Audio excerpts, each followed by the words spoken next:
As Setsuna lay on the ground, he looked at the world around him. His destruction seemed inevitable, and wondered if humanity had already lost. Vidrak sneered, declaring that all their struggles were in vain. Yet Setsuna refused to accept it was over. With the last of his strength, he launched a simple punch at Vidrak, surprising himself when the attack actually affected the death god, if only slightly. He was shocked to see that such a low-level close combat punch had worked on death god, and not even the death god could disintegrate it, but it was too late. Setsuna's body was failing him, and he knew he wouldn't be able to continue. Vidrak prepared to strike the final blow, taunting him that the playtime was over. Just then, the pendant Setsuna wore began to glow. It reminded him of the gift from his headmaster. His headmaster had once told him that it was the emblem of resurgence, housing the spirit of the tower within it. The pendant would give him a chance to undo a past regret, should he ever have one. Setsuna thought for a moment. He had never regretted anything in his life, so he wasn't sure he'd ever need it. His headmaster, reading his thoughts, had simply smiled and said as expected of the Academy's top graduate. But remember, there may come a time when he will need this. Setsuna stopped, reminded by his thoughts that his only regret was not taking the path of close combat mage that day. The next time, he swore he would surely defeat Vidrak. Suddenly, he found himself back in a familiar classroom where he had been sleeping. He jolted awake, startled by Leo's hit. Leo told him it was his turn. Setsuna was surprised to see Leo, remembering that he had disappeared before the death god had come. Looking around, Setsuna realized he was back at the Mage Academy.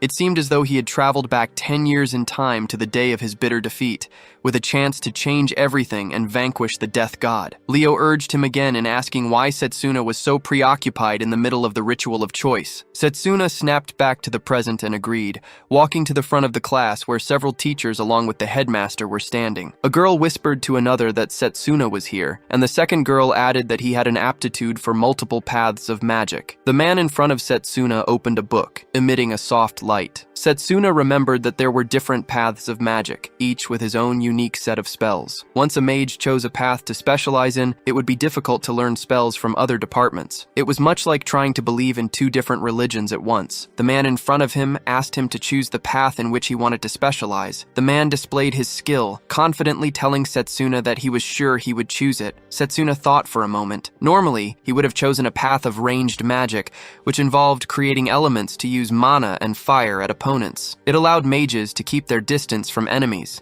minimizing the risk of being attacked, and it could wipe out multiple opponents at once with wide area spells. He would become the strongest mage if he chose ranged magic, but that wouldn't be enough against the death god. As Setsuna turned away from the ranged magic option, everyone was shocked. Leo, standing nearby, wondered what he was doing. Surely he was going to pick the ranged magic. They all questioned why Setsuna would choose melee magic, which seemed like the most useless option. The man explained that melee magic focused on strengthening the physical body. It was considered outdated and only effective in close combat. He compared it to someone being attacked by a swarm of arrows, only to have a single rock to protect themselves. He asked Setsuna if he really wanted to destroy his future. Setsuna knew that by choosing melee magic, he was giving up any hope of becoming a renowned mage. However, this was the only magic that might help him defeat the death god. He couldn't let go of that hope. The room fell silent as everyone watched him choose melee magic. They were shocked, but Setsuna was resolute. With this power, he would defeat the death god. As Setsuna made his choice, there was a collective gasp of surprise, and the students began to chatter. Silas, the head of the ranged magic department,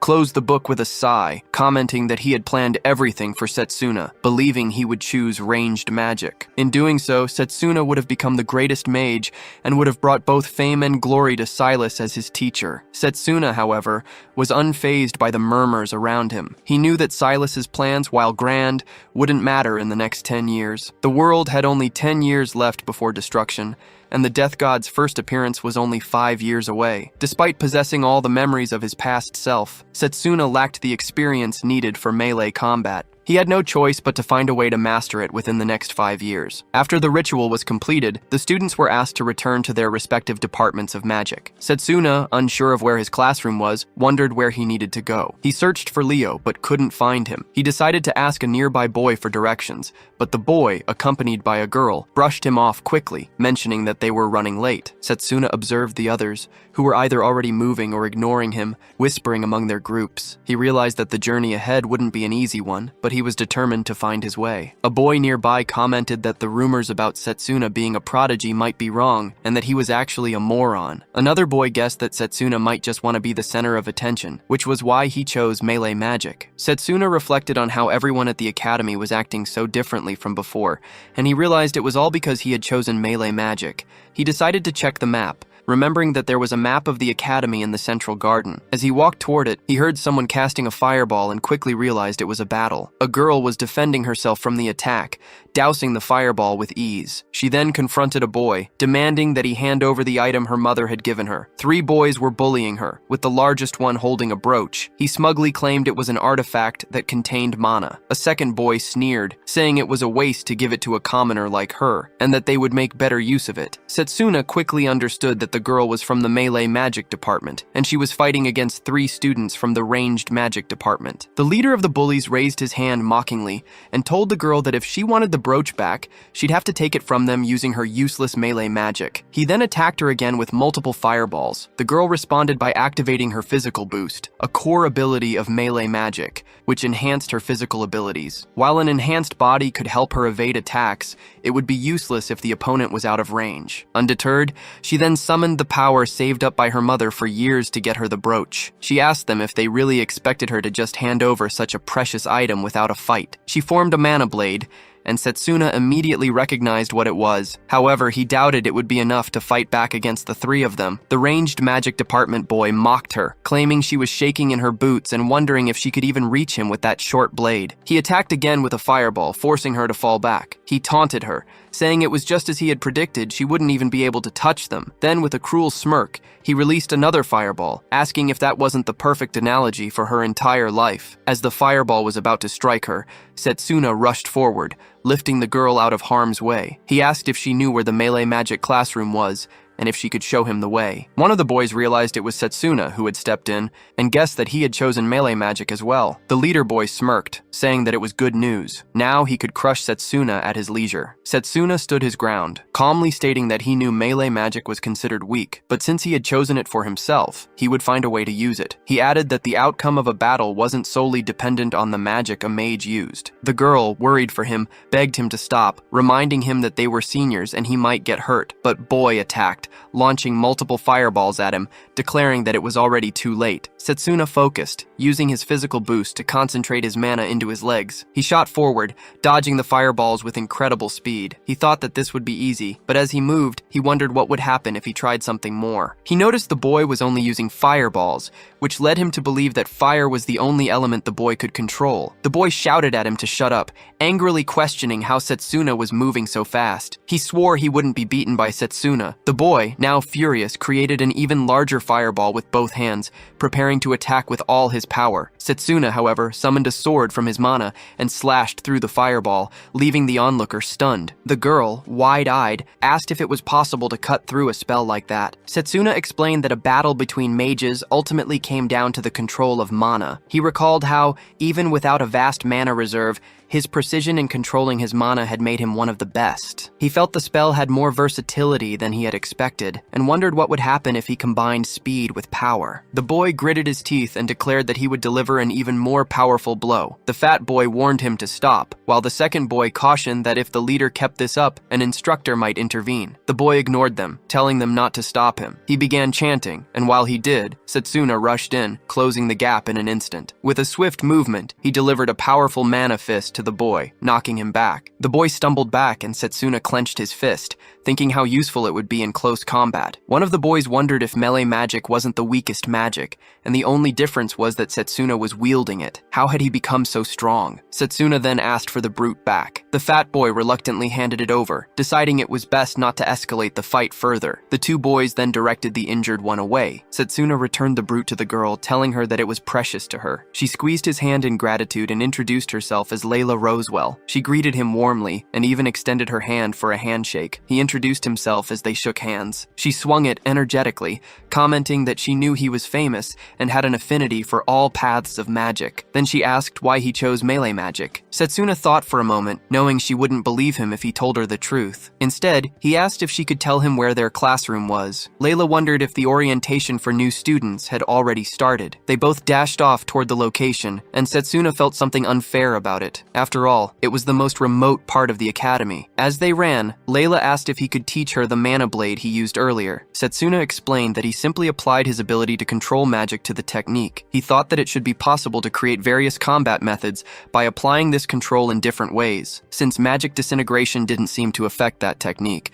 Once he honed his skills in melee magic, he should be able to face the Death God. He also had another goal: to prepare for the inevitable invasion of the Death God. His thoughts wandered back to the past, to a moment when he was having tea with the headmaster. The headmaster had removed his gloves to reveal 2 advanced schools of magic, which shocked Setsuna. He learned that the symbol on the headmaster's right hand represented summon magic, but there was also a mysterious symbol on his left hand that Setsuna had never seen before. As Setsuna was about to ask about it, the headmaster replied that he would explain in due time, and that he trusted Setsuna with the secret, but Setsuna never got to learn the truth. The headmaster was assassinated shortly after the Death God's arrival. The culprit was the Death God himself, who had feared the headmaster's abilities. Setsuna believed that if he could uncover the secret of the second path of magic, it might give him the power to change the fate of the world. Layla led him toward a building, saying they had reached their destination. Setsuna pondered how he could catch the headmaster's attention with his melee magic. The instructor was frustratingly critical, even though Setsuna hadn't been late. However, showing up with a girl seemed to have made things worse. As Layla was about to explain the situation,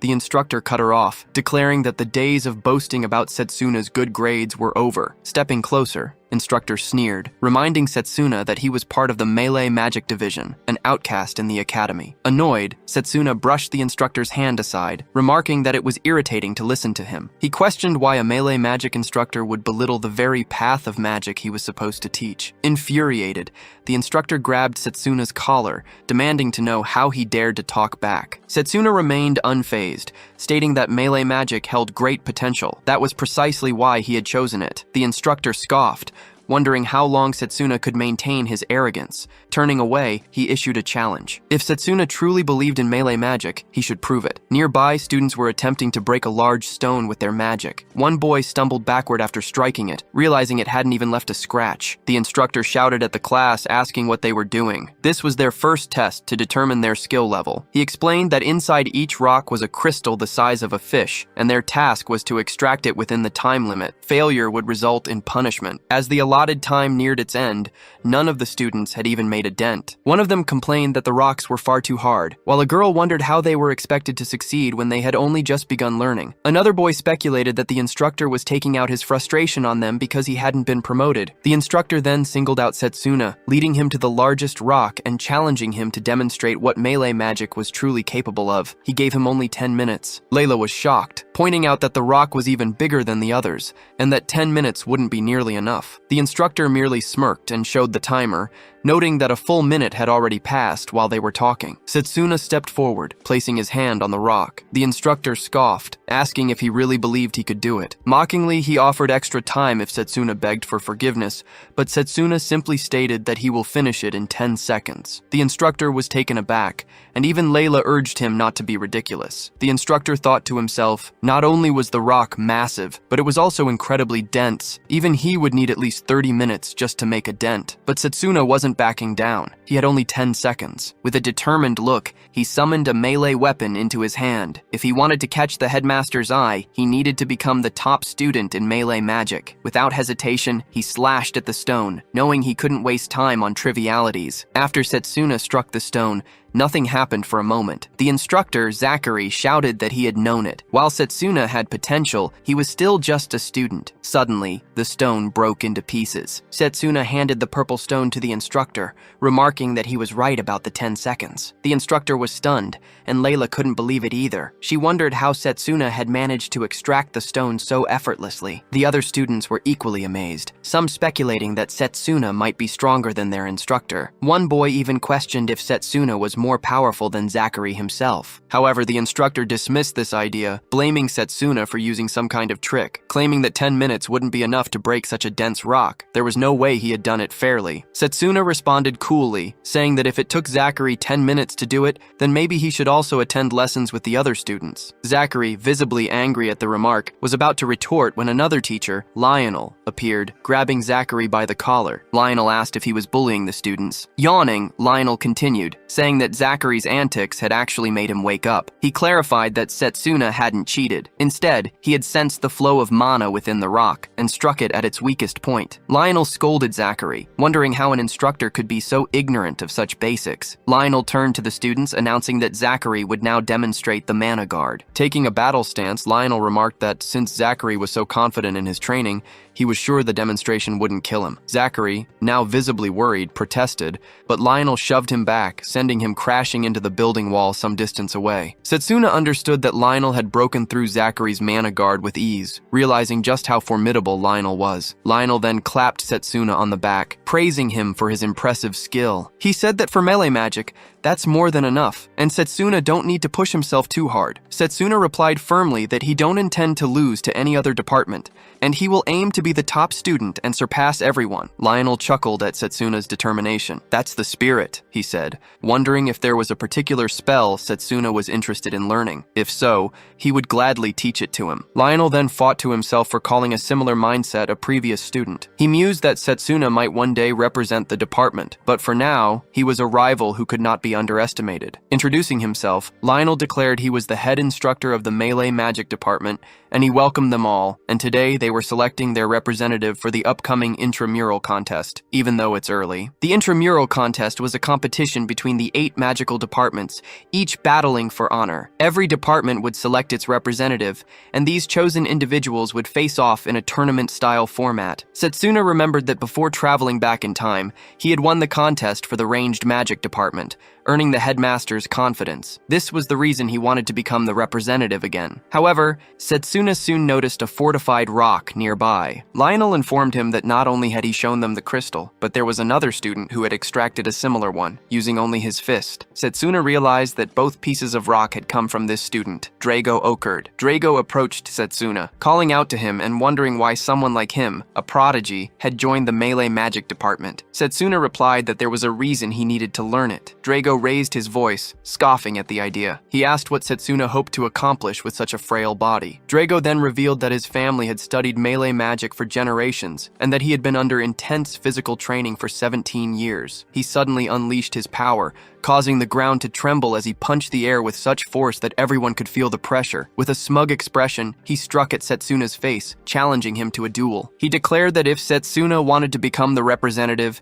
he would have to prove his strength and determination. Setsuna reminded Drago that the intramural contest was a test of skill, and as the sole student of renown in the melee magic department, he was already a contender. Setsuna agreed to the duel. Before things could escalate further, Lionel stepped in, announcing that the duel would be scheduled 1 week from that day. Drago, not pleased, warned Setsuna not to back out, telling him that if he called himself a melee mage, he should fight honorably. As Drago left, one of the boys wondered who would win the duel, while the girl expressed her confidence in Drago's victory. Layla, however, asked Setsuna if he was sure he could defeat Drago. Setsuna shook his head, thinking that Drago's powerful body, honed through years of training, was far too much for him to handle right now. Still, he left with the belief that there was a way. Layla, puzzled, asked where he was going. Curious, she decided to follow him. They made their way into the forest, stopping in front of a giant tree. Layla still didn't understand what was going on. Setsuna touched the tree, revealing that this was his secret training spot. Whenever he trained here, his strength increased threefold. She mentioned that it was an incredible tree. Setsuna explained that it was the world tree, which had been rooted for millennia. The green light emitted by the tree enveloped Setsuna, accepting him as one of its own, and he too was bathed in the same light. Layla was curious about the light, and Setsuna explained that it was the blessing of the world tree, which had the effect of accelerated recovery for those accepted by it. He believed he had found this place before traveling back in time. With the world tree's blessing, training, he no longer needed to worry about running out of mana. He could enter different worlds and undergo training that pushed him to his physical limits. Layla was amazed, but she knew that Drago had been a melee mage since birth. She felt a strong desire to repay Setsuna for returning her brooch, so she decided to help him by spying on Drago. The scene shifted to the melee magic training room where a few students, including Drago, were training. Layla walked around observing. Drago was performing exercises with an immense amount of weight. After finishing, he asked Lionel if there were any fortified rocks left. Lionel asked if Drago planned to smash every single one of them. Drago responded that it wasn't about smashing, he was simply borrowing them. He placed a significant amount of weight on his back and began doing push-ups. Layla watched in awe, wondering if Drago was even human. She questioned whether he was truly this strong, and wondered if a simple punch would be enough to challenge Setsuna. She researched whether Setsuna could hold his own against Drago. Meanwhile, Setsuna sat under a tree, reading a martial arts manual. Layla approached him, telling him that it wasn't the time to sit and read. Drago was doing push-ups with 5 fortified rocks on his back. Setsuna agreed that Drago was incredible, but he pointed out that such intensity was an appropriate level for physical training. He reassured her that there was no need to worry. It was part of his training. His eyes widened in curiosity. She asked what he meant. Setsuna explained that it was a spell called Physical Bodybuilder, which strengthened the body and allowed for greater control over the nerves by channeling mana. By concentrating mana in their legs, they could increase leg strength. In their fists, they would gain greater power in their strikes, and if focused on their brain, it would enhance memory. He tossed the book aside and told her he had already memorized all the techniques, so he was eager to test them out. He noticed a fallen leaf, and with a swift kick, used his power to cut it in half. He even created his sword like force to slice through the other leaves. Layla marveled at how incredible it was, and how quickly he had learned those moves. Setsuna remarked that it wasn't nearly enough, and suddenly, he felt a sharp pain causing him to drop to his knees. A wound had appeared on his hand. Layla wondered where the wound had come from, but Setsuna assured her that he was fine. Then the green light from the world tree enveloped him, and he explained that with the physical boost, he was intentionally pushing his muscles to their breaking point. He could focus on recovery, which would allow his body to grow stronger and heal faster. The wound healed before their eyes, and Layla asked if he really needed to go that far. Setsuna replied that he couldn't possibly catch up to Drago with normal training methods, since Drago had spent far more time training than he had. With only a week left before the duel, Setsuna was determined to repeat the process 1,000 times. Layla was surprised, and asked how he could go through such tough training, even once, let alone 1,000 times. Setsuna answered that it wasn't necessary to be perfect, but when he was training, he remembered the days when he couldn't even wield magic. He had dedicated himself to training every day, even when he failed many times. He never gave up on himself and kept growing, improving little by little. He could endure because as long as he knew he was getting better, it was bearable. Afterward, they both continued training together, and during their rests, Layla thought about him. People often said he was born with talent, but in reality, he worked harder than anyone else. Currently, he was lifting an enormous amount of weight while doing push-ups. Finally, the day of the duel arrived. Setsuna stood against Drago in front of the battleground,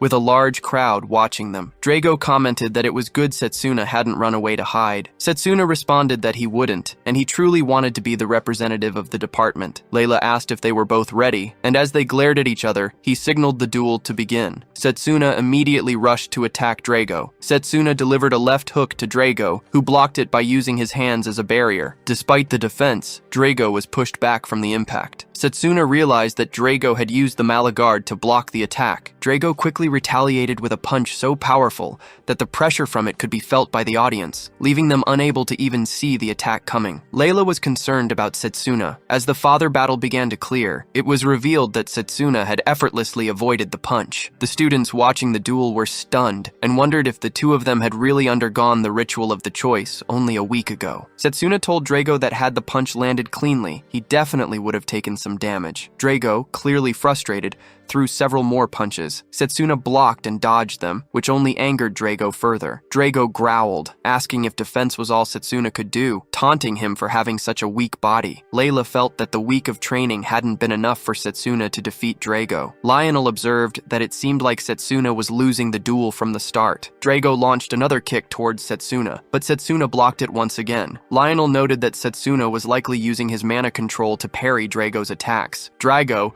growing more irritative, snapped that elites like Setsuna always look down on melee magic. He went on to say that his family had been belittled and humiliated simply because they were known for melee magic. In a surge of anger, Drago conjured a sword, declaring that he would defeat Setsuna for sure. Setsuna responded by summoning his own sword, and the two rushed towards each other, their swords clashing in a powerful strike. Drago followed up with several quick slashes, but Setsuna skillfully jumped and dodged each one. Finally, Setsuna landed a slash of his own, but Drago jumped to attack once again. Setsuna evaded, and the ground beneath them cracked with the force of their clash. As Drago charged again, Setsuna remembered the words of two boys who had criticized him for picking a fight with Drago and for choosing melee magic. Setsuna then told Drago that he understood where he was coming from, but he aimed for something greater. Drago, confused, didn't understand what Setsuna meant. With that, Setsuna broke through Drago's man of sword with a precise strike. Drago was momentarily stunned by the attack, but in the next instant, he retaliated and struck Setsuna once more. Using the physical boost acceleration,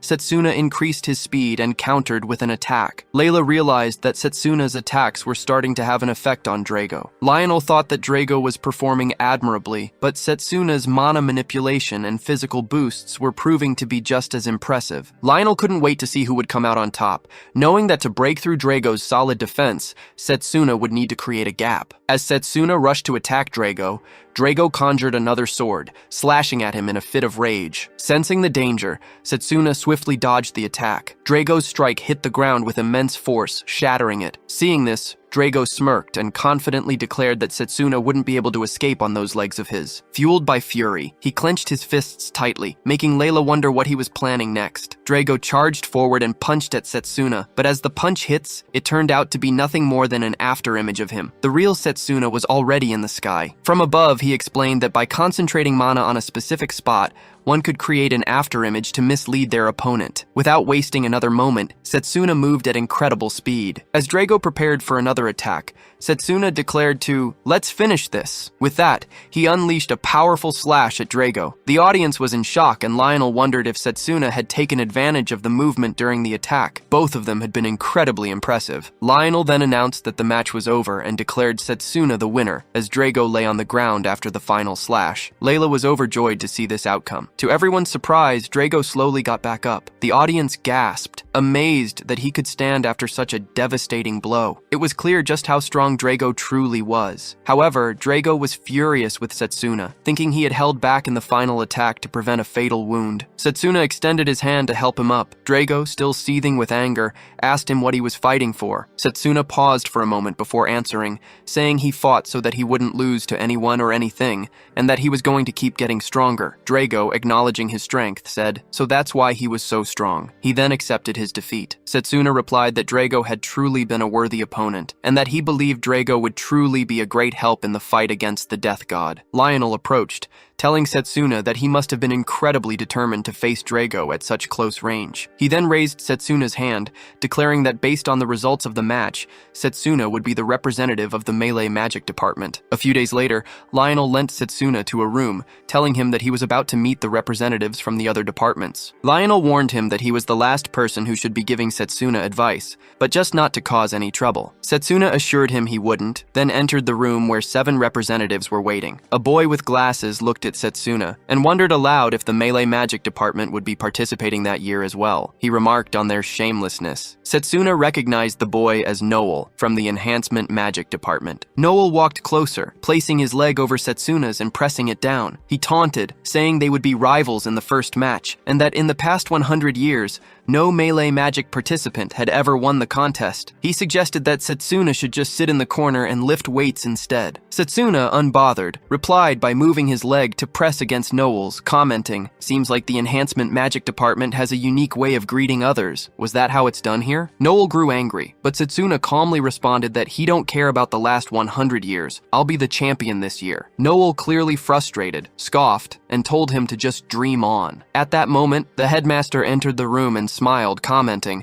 and it was nice to see them both fired up, but save their energy for the real match. As all the representatives stood up to show respect to the headmaster, Setsuna reflected that the headmaster appeared at this moment, just as he had in his past life. The headmaster stood before them, and a pink-haired lady greeted him warmly, saying she would do her best to make the headmaster proud during the intramural contest. Setsuna recognized her as Carol from the summoning magic department. She was cheerful and had proven to be a formidable opponent during the intramural contest she participated in during his past life. Although he had held back then, it didn't mean he should underestimate her now. The headmaster began by congratulating them all for being chosen as representatives of their respective magic departments. He expressed his happiness at seeing the 8 talented students gathered in one room. He then informed them that the matchups for the intramural contest had been determined at random and would take place one-on-one in a tournament format. The first match would be between the melee magic and enhancement magic representatives. The second match would feature the healing magic and raising magic representatives. The third match would pit the formation and summon magic representatives against each other. Finally, the last match would involve the representatives of irregular magic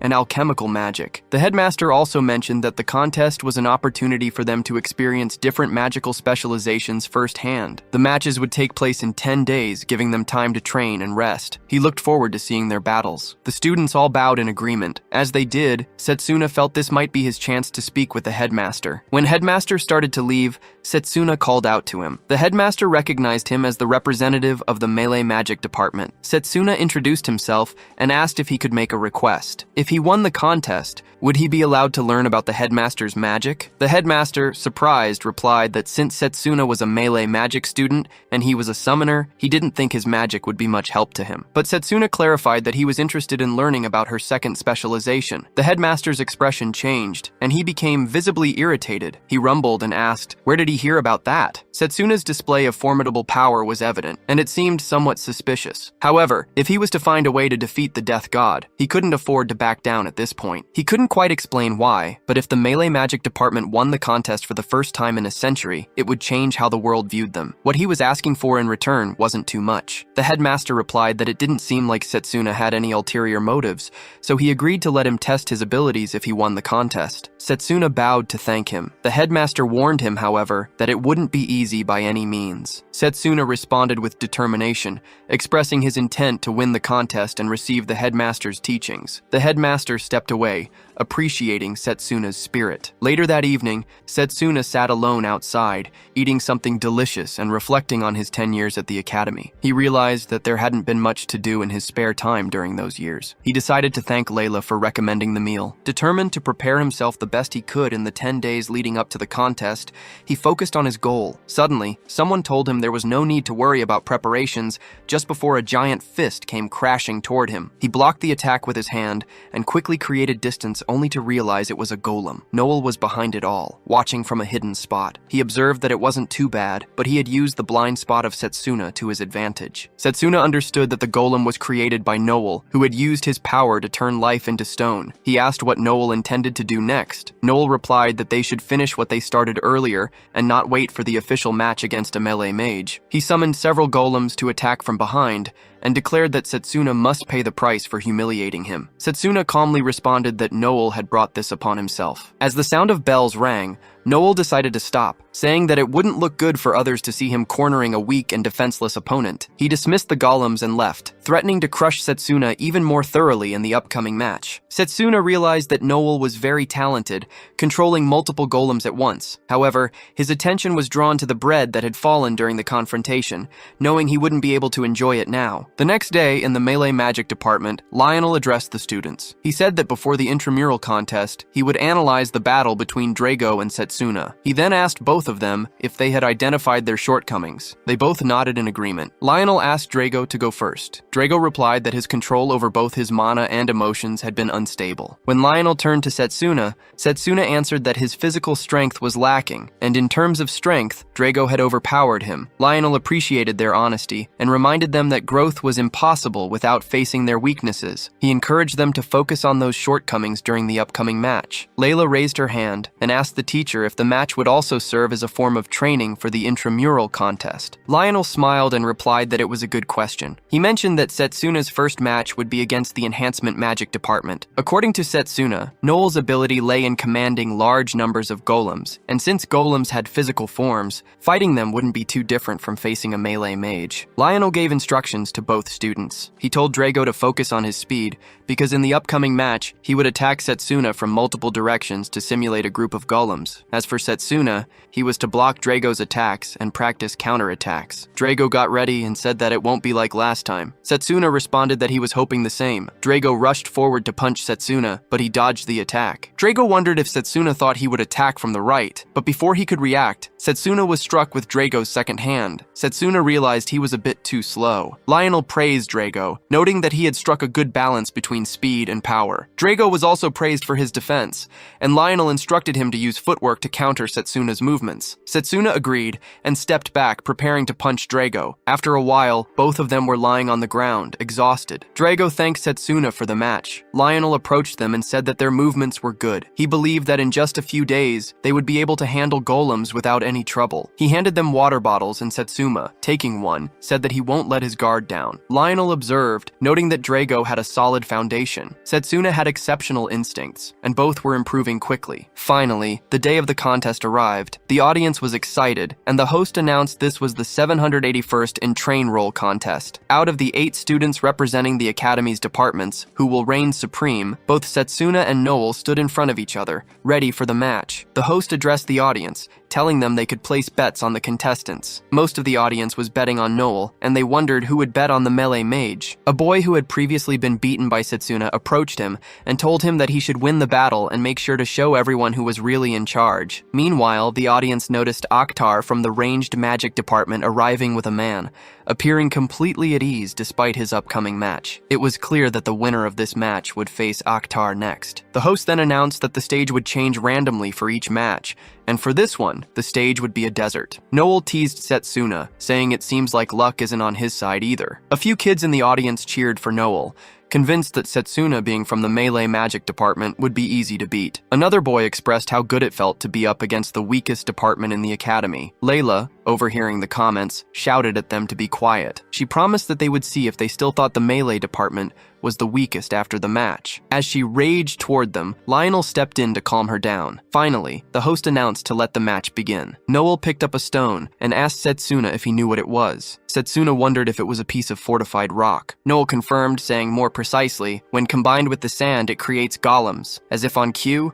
a golem made of fortified rock appeared, impervious to blades. Noel then showed a pouch full of the same stones and scattered them around the area. As several golems emerged, Noel told Setsuna that, let's see how long he can last. Layla, watching in shock, couldn't believe how many golems Noel had summoned. Noel smugly explained that in the desert, he could create as many golems as he wanted, and Setsuna wouldn't even come close to matching him with melee magic. A boy in the audience said it was obvious what the outcome of the match would be, while another boy next to him mocked Setsuna. Noel then addressed Setsuna, asking if he had any last words. Setsuna replied that it was disappointing. He thought Noel would be better than this. Noel, taken aback by his response, was momentarily stunned before sending the golems to attack. As the golems advanced, a cloud of dust filled the air, and Noel smugly said that it was the price he paid for daring to provoke him. The audience, unable to see through the dust, wondered what was happening. They couldn't make out anything on the ground due to the swirling sand. On the ground, Setsuna focused his mana and began cutting down the golems one by one. He mastered how to demolish those ages ago, he muttered. The audience was shocked, and even Noel seemed stunned by the display. Noel quickly created more golems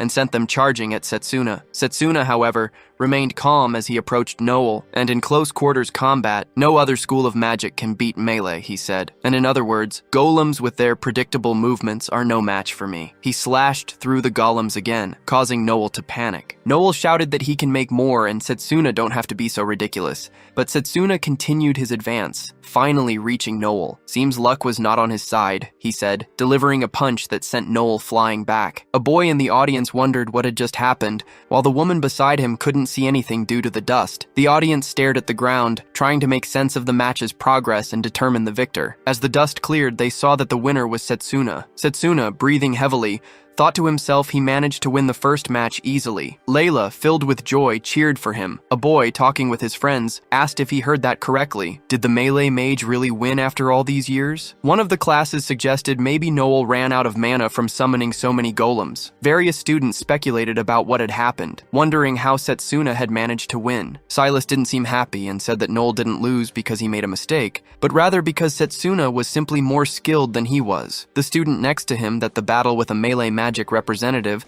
had turned out to be more interesting than expected, but suggested that safeguards should have been put in place. The second battle began and was a fierce one. After watching the match, Setsuna approached Layla and she complimented him, asking if he was going to watch the next match. He replied that he would, explaining that it would help him prepare for the upcoming battles. He knew that the second match was between the summon magic and formation magic representatives. The host announced that the summon magic representative, Carol, had the upper hand, while the formation magic representative kept trying to close the distance with his opponent. Watching the battle, Setsuna thought that although the formation magic representative was losing, his moves were impressive and could be worth trying out in a battle against melee magic. Layla commented that while the magic being used looked flashy and cool, she still wanted to grow stronger using melee magic. Setsuna then asked why she chose melee magic, as she must have had potential in other schools of magic as well. Layla then shared a childhood incident. She explained that when she was playing with her little brother, they were attacked by a bear. At that moment, she thought they were done for, but a melee mage came to their rescue. She found the mage so cool and strong,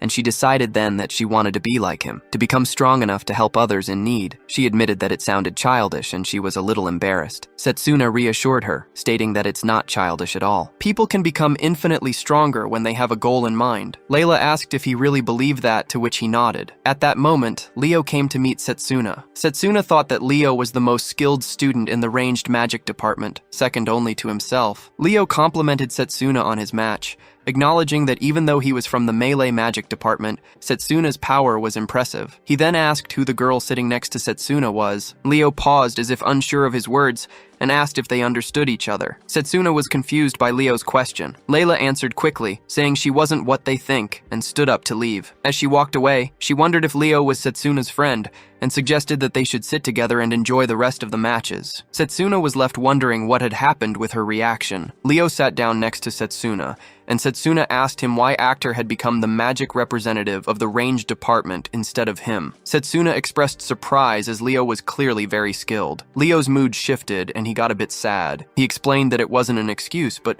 Actor was incredibly sneaky. Leo confided that Actor had tricked him into stepping down and taking the role of representative for the department. Leo urged Setsuna to be cautious and not let his guard down when dealing with Actor. Setsuna guessed that Actor was the type to stop at nothing to get what he wanted, so he would have to be careful when facing him. The scene then shifted to Actor, who was looking at a box of flowers with a strange smile on his face. During the tournament, the host announced that the first match of the highly anticipated second round of the intramural contest would be between arranged marriage and, on this stage, the moment a competitor falls, not only will they lose the match, they will also face a punishing scoring system. Drago sat next to Lionel, mentioning that it would be difficult for him to even get close to Actor. Lionel commented that Drago would be at a disadvantage in this match as well. Actor, sitting with Silas, remarked on the impressive stage he had prepared for the match. As expected from the head of the ranged magic department, Silas added that he would make Setsuna bitterly regret his decision and realize how foolish it was to choose melee magic. Actor replied that regret would only be possible if Setsuna even managed to start the match. The host announced that it was nearly time for the match to begin. The scene then shifted to 10 minutes earlier in the contestant waiting room. Layla knocked on the door before entering and asked how Setsuna was feeling, concerned about his well-being. It replied that he was fine as usual, and then asked her to look at the vase in front of her. As she did, he explained that it was a magical artifact activated by touch. The moment she came into contact with it, it would absorb a large amount of her mana. Shocked, she wondered why such a dangerous object had been placed there. He told her that it was meant to incapacitate him before the match, marking the 7th attempt on his life. She asked if he was hurt by it, to which he reassured her not to worry as he had taken care of everything. He knew this was the work of Akhtar, who had been meticulous, leaving no trace that could point back to him. Suddenly, there was a knock at the door. 3 children entered, holding a bouquet and asking Layla to deliver it to Setsuna. Layla wondered what the children were doing there. A boy explained that they had been sent by a man to deliver it to him. When they looked around, they realized no one was there. Layla thought it would have been better if Setsuna had received the bouquet himself. The boy mentioned that the person who asked them to deliver it was quite insistent. As one of the children holding the bouquet began to feel dizzy and dropped it, Setsuna noticed marks on her neck that reminded him of something he had seen during the war. He immediately kicked the bouquet away. Layla, alarmed, asked what was wrong. Setsuna explained that the flowers were from a poisonous plant called venium. The condition of the children didn't seem good and Setsuna was filled with anger. He muttered to himself in rage about how far some people would go to manipulate relationships. He knew that if the children weren't treated immediately, they wouldn't survive. But he also understood that only a healing mage could properly identify and treat the poison. Layla, equally concerned, said their lives were in danger. Setsuna quickly left, telling her to stay away from the children as well since being too close could expose her to the poison. Layla assured him she would be fine, then took out a brooch, asking him to trust her. Setsuna realized that it was a magical artifact capable of holding mana. Layla explained that her mother had infused healing spells into the brooch for emergencies like this. She attempted to heal the children, and Setsuna noticed that the marks on their skin were slowly decreasing. Layla mentioned that her mother had given her the brooch for emergencies, though she never imagined it would be used in such a situation. Setsuna nodded in gratitude for her help, then used his powers to move the poisoned bouquet away, vowing to handle the rest. He knew that venium emitted the most poison when it's bloomed and had to be dealt with before the situation worsened. However, if he tried to get rid of it in front of a large crowd, the poison would spread, endangering everyone around. The poison was also affecting him, so he threw the bouquet toward the world tree, hoping it would be destroyed there. With a surge of power, he struck it, cutting off the toxic plant and sending it into the sky, away from the arena. As he watched it burn, he felt the poison begin to dissipate and his strength returned. Meanwhile, in the arena, a crowd was gossiping about Setsuna's absence. Some even assumed that he had fallen in fear. A host, checking the time, declared that Setsuna would be disqualified. Just as he was about to announce Akhtar as the winner, Setsuna appeared, interrupting him and declaring that the match was far from over. Akhtar gave him a strange smile as he saw Setsuna's arrival. Akhtar seemed pleased with the gift he had prepared to congratulate Setsuna on winning the first round, claiming it was exactly to his liking. Setsuna, however, pointed out that Akhtar was using underhanded tactics. Not only had he sent poison to him,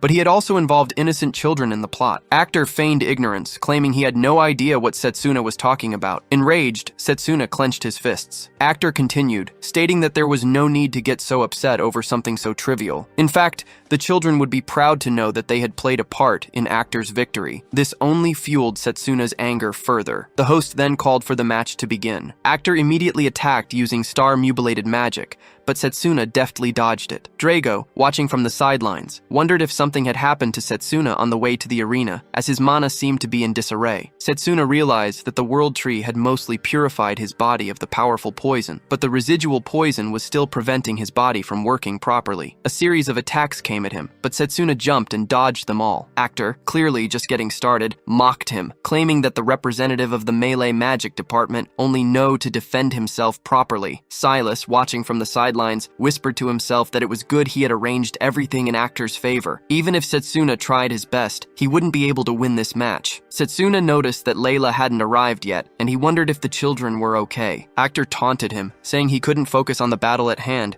and suggested that Setsuna seemed to be tiring. A boy in the audience commented that running away seemed to be the only thing the melee magic representatives could do. Another boy beside him wondered what hopes Setsuna had of beating ranged magic. Akhtar attacked again, boasting that he was ready to finish this. Setsuna, determined to block the attack with his mana guard, braced himself. But just as he tried to activate it, his mana guard broke down and he was severely injured. Akhtar laughed, mocking Setsuna's poor condition and calling it a pitiful sight. Setsuna, struggling to stand, asked Akhtar why he had stopped. He questioned when the ranged magic magic department had ever shown weakness. Why wasn't Actor pushing him to his limits and defeating him utterly? Instead, Actor was just flapping his gums. Setsuna, despite his injuries, was trying to understand what Actor was truly up to. Actor smirked, realizing that Setsuna was analyzing his every move, even while defending against his attacks. He found Setsuna interesting and urged him to look around. When Setsuna did, he saw that he was surrounded, trapped on a small piece of land with lava flowing all around him. A boy in the audience shouted that Setsuna was completely trapped. Actor declared that he pursued perfection,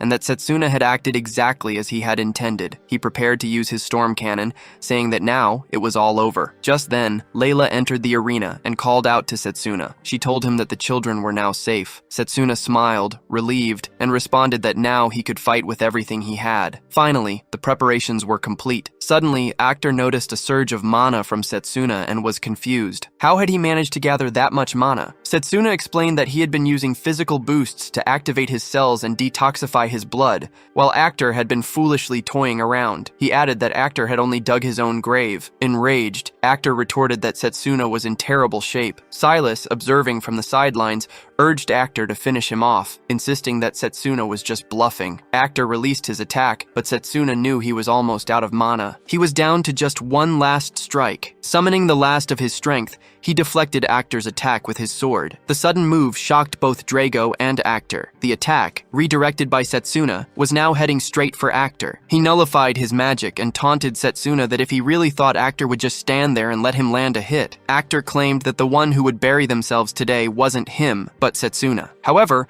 when Actor looked around, he realized that Setsuna had already closed the distance between them, sword in hand. Setsuna smirked and told Actor that it was he who had underestimated him. Terrified, Actor begged for mercy, apologizing profusely, but Setsuna gave him a brutal lash with his sword, knocking him to the ground. Setsuna coldly stated that it was to those children that Actor should apologize, not to him. The host announced Setsuna as the winner of the match. However, just as everyone began to cheer, the floor beneath them suddenly began to shift and slide away. Both Setsuna and Actor were on the verge of falling, and the crowd gasped in shock. As they were falling, Setsuna realized that Actor was already unconscious, and at the rate they were going, he would be in real danger. Using his powers, Setsuna regained his balance and managed to catch Actor just before he fell further. He wondered if he was too late. At that moment, Carol appeared and called upon Fenrir, her summoned beast, to save them. Setsuna recognized it as Carol's summoning magic. The audience cheered as Fenrir swooped in to rescue them both. Carol praised Fenrir and with a smile turned to Setsuna, hoping he didn't mind her stepping in. Setsuna thanked her for the help, thinking that Carol was undoubtedly a favorite to win the enroll contest. She was a formidable opponent, and he knew he would need to prepare thoroughly for their upcoming battle. The audience was still in shock over Setsuna's victory. One boy commented that it couldn't have been sheer luck, while a girl remarked that the outcome was completely unpredictable. The headmaster had also been watching the match. Silas, furious with Actor, called him a useless fool, and vowed that Setsuna would regret his. As Setsuna joined Layla, Drago, and Lionel, Layla expressed her appreciation for him. Drago, having heard about everything that had happened, also complimented Setsuna. Setsuna asked about the children, and Layla reassured him that they were resting in the infirmary and would make a full recovery soon. Setsuna was relieved to hear that the children were fine, as he had been deeply worried about them. Just then, he felt a strange sensation and turned around to check. Layla asked what was wrong, but he replied that it was nothing. He had only sensed a brief moment of intense bloodlust emanating from somewhere, and he wondered what was happening at the academy. Later that evening, Setsuna stood by some rocks in the forest, thinking that he had only 1 week left before the final match. He also recalled the eerie magic he had felt during the tournament and knew he needed to become even stronger. Just then, Lionel appeared, wondering why Setsuna had asked to meet him in such a secluded place. Setsuna replied that there was a spell he was very interested in learning from Lionel, Jaeger Lionel's Comet Fist. Lionel chuckled, saying that was what people used to call him, and asked where Setsuna had heard about it. Setsuna clenched his fists, realizing that this was the legendary name he had heard during his time in the Maze Army before returning to the past. The Comet Fist was the name of a melee mage who had single-handedly defeated a fearsome dragon with a single blow. However, by the time he joined the army, the mage had already disappeared. It was only an educated guess, but Setsuna was now certain that department head was, in fact, Lionel. With determination, Setsuna bowed toward him, ready to learn his magic. magic. Lionel explained that the Comet Fist was an ancient technique. Setsuna replied that it didn't matter to him. Lionel was the strongest melee mage he had ever seen. Lionel wondered why Setsuna was so desperate to become stronger. As far as Lionel could tell, Setsuna was already more than capable. Setsuna responded that it wasn't enough. He refused to lose to anyone anymore, even if his opponent was invincible. Lionel laughed, calling Setsuna an interesting boy. He agreed to teach him, but also warned that it wasn't a technique any student should learn just yet. Lionel began to gather mana in his hand, and Setsuna could feel an incredible amount of energy being concentrated. Lionel explained that the technique he was about to demonstrate was called Comet Fist. He hadn't used it more than twice, as it consumed a tremendous amount of mana, but one punch was all he needed. He told Setsuna to watch carefully. With a single punch to the ground, Lionel unleashed so much pressure that the surrounding area was destroyed, sending debris flying in all directions. Setsuna was in awe, remarking that it was beyond anything he had imagined. Lionel explained that the technique required focusing a massive amount of mana into one point, making it difficult to use in one-on-one battles, such as in tournaments. He asked Setsuna if he still wanted to learn it. Setsuna eagerly replied that he was looking forward to it. Lionel agreed to start teaching him and told him to follow him. The scene then shifted to Carol, who was enjoying tea with a man who congratulated her on advancing to the final round. She thanked him, and he asked if she was confident she could defeat the representative from the melee magic department. Carol smiled, not taking him too seriously, and replied that no one knew what the outcome would be, but she was planning to do her best. As the man finished his tea, Carol offered to make him another cup. As she got up to leave and fetch it, the man discreetly pulled out a card and used it on her. He made an emblem appear on the back of her neck, and she collapsed. The man smirked, thinking it would be ideal if Carol could defeat Setsuna. However, if things didn't work out that way, he would simply deal with both of them. Setsuna continued training, wondering if he was ready. Lionel was shocked that Setsuna had perfected it in just a week. He thought it would take him years to master it. Lionel then told Setsuna that he had passed, marking the end of the Comet Fist or Charge Bullet lessons. It was the day of the final match, and the audience had gathered in the arena. The host announced that the final match of the Elm Ridge Mage Academy's 781st intramural contest had arrived. The first contestant was Carol, fresh off her back-to-back victories from the summoning magic department. Her opponent was the one who had shaken up the contest that year, Setsuna from the melee magic department. The students were uncertain about who would win, but a boy was confident that Carol would triumph, as she had dominated every match so far. The girl mentioned that Setsuna was strong too, and after watching his last match, she was fully rooting for him. 3 young children were also cheering for Setsuna. The match would take place at the goddess's ruins, and in anticipation of the fierce intensity of the battle, a formation mage had created a powerful barrier around the stage. Layla watched this with Lionel, and remarked that it was a fair fight. Lionel wondered about the match as well, and Setsuna, glancing at the headmaster and thinking that he should keep his promise to teach him the second magic specialization. Carol stated that it seemed Setsuna had thoroughly prepared for this match. She planned to summon Fenrir and challenge Setsuna to give it everything he had. The host announced the start of the long-awaited final match. Carol summoned Fenrir and mounted it, preparing to attack Setsuna. Setsuna leaked a dodge,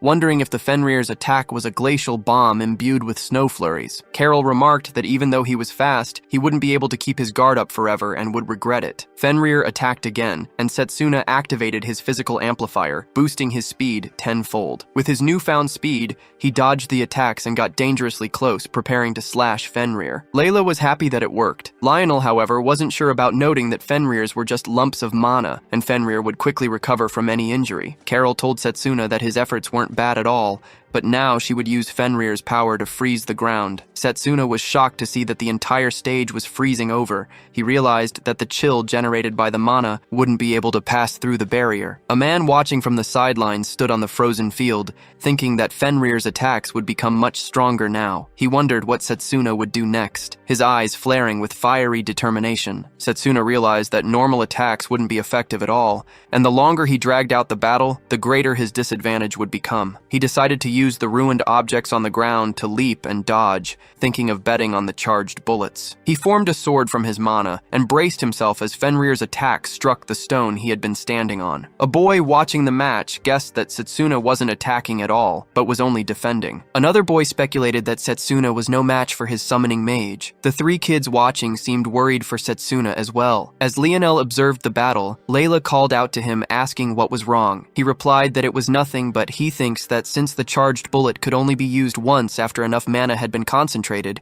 It was a difficult technique to use in a one-on-one battle, but with Setsuna's fine control, he was concentrating to gather it in his fist, although it wasn't easy. Carol, meanwhile, thought that she didn't know what Setsuna had up his sleeve, but she couldn't just stand back and watch. She summoned Garuda, a bird familiar, alongside Fenrir. Drago was shocked that Carol had summoned two familiars at once. Laganel remarked that it was incredible talent. Both familiars attacked Setsuna simultaneously, and Layla seemed concerned for him. But Setsuna managed to fend them both off with each hand, making them fall back. He then calmly told Carol that he knew she would play her trump card. Surprised that he had blocked her attack, Carol wondered how he had done it. Setsuna, not preparing to counterattack, noticed a strange man watching from the sidelines. The man suddenly snapped his fingers, and Carol winced in pain, surrounded by a dark aura. Setsuna looked on, alarmed, wondering if this was the magic of the death god. Setsuna felt certain that this was the magic of the death god, but he couldn't fathom how it was even possible. Carol was rambling, then suddenly screamed, unleashing a dark power that caused several dark monsters to appear and attack Setsuna. The audience was stunned,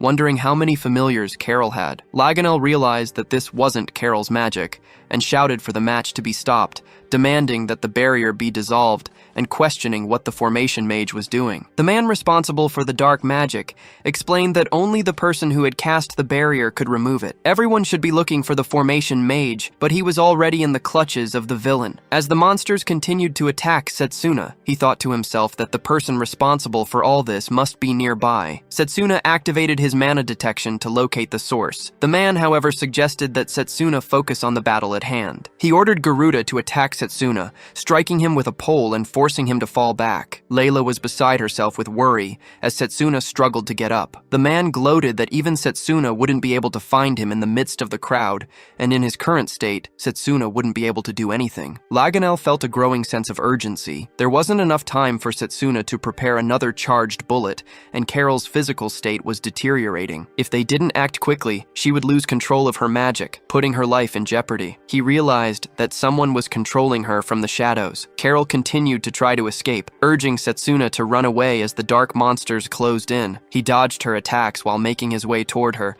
fending off the monsters as he went. When he confronted a horned monster, he grabbed its horns and threw the creature onto the others. The headmaster watched the battle unfold, and Laganel rushed up the stairs, thinking that at this rate, Setsuna would be in serious danger. He knew he had to find the formation mage who had cast the barrier, and he hoped Setsuna could hold on a little longer. Another beast with a long, sharp, single horn charged at Setsuna, stabbing him in the leg. Layla gasped in worry as she saw the injury, and other students voiced their concern, knowing that Setsuna was pushing himself too far. The man behind the dark magic declared that it was over, and ordered the monsters to finish Setsuna off. They charged at him, and femur bit into Setsuna's hand, causing excruciating pain. Setsuna screamed in agony, his voice echoing across the arena. Setsuna then remembered Lionel, telling all the students what the most important thing in melee magic was. Drago had answered that it was the power to take down the enemy in one fell swoop. Setsuna continued, explaining that it was about getting close to the enemy while minimizing damage. Lionel had then added that the key was to not let any attack phase them,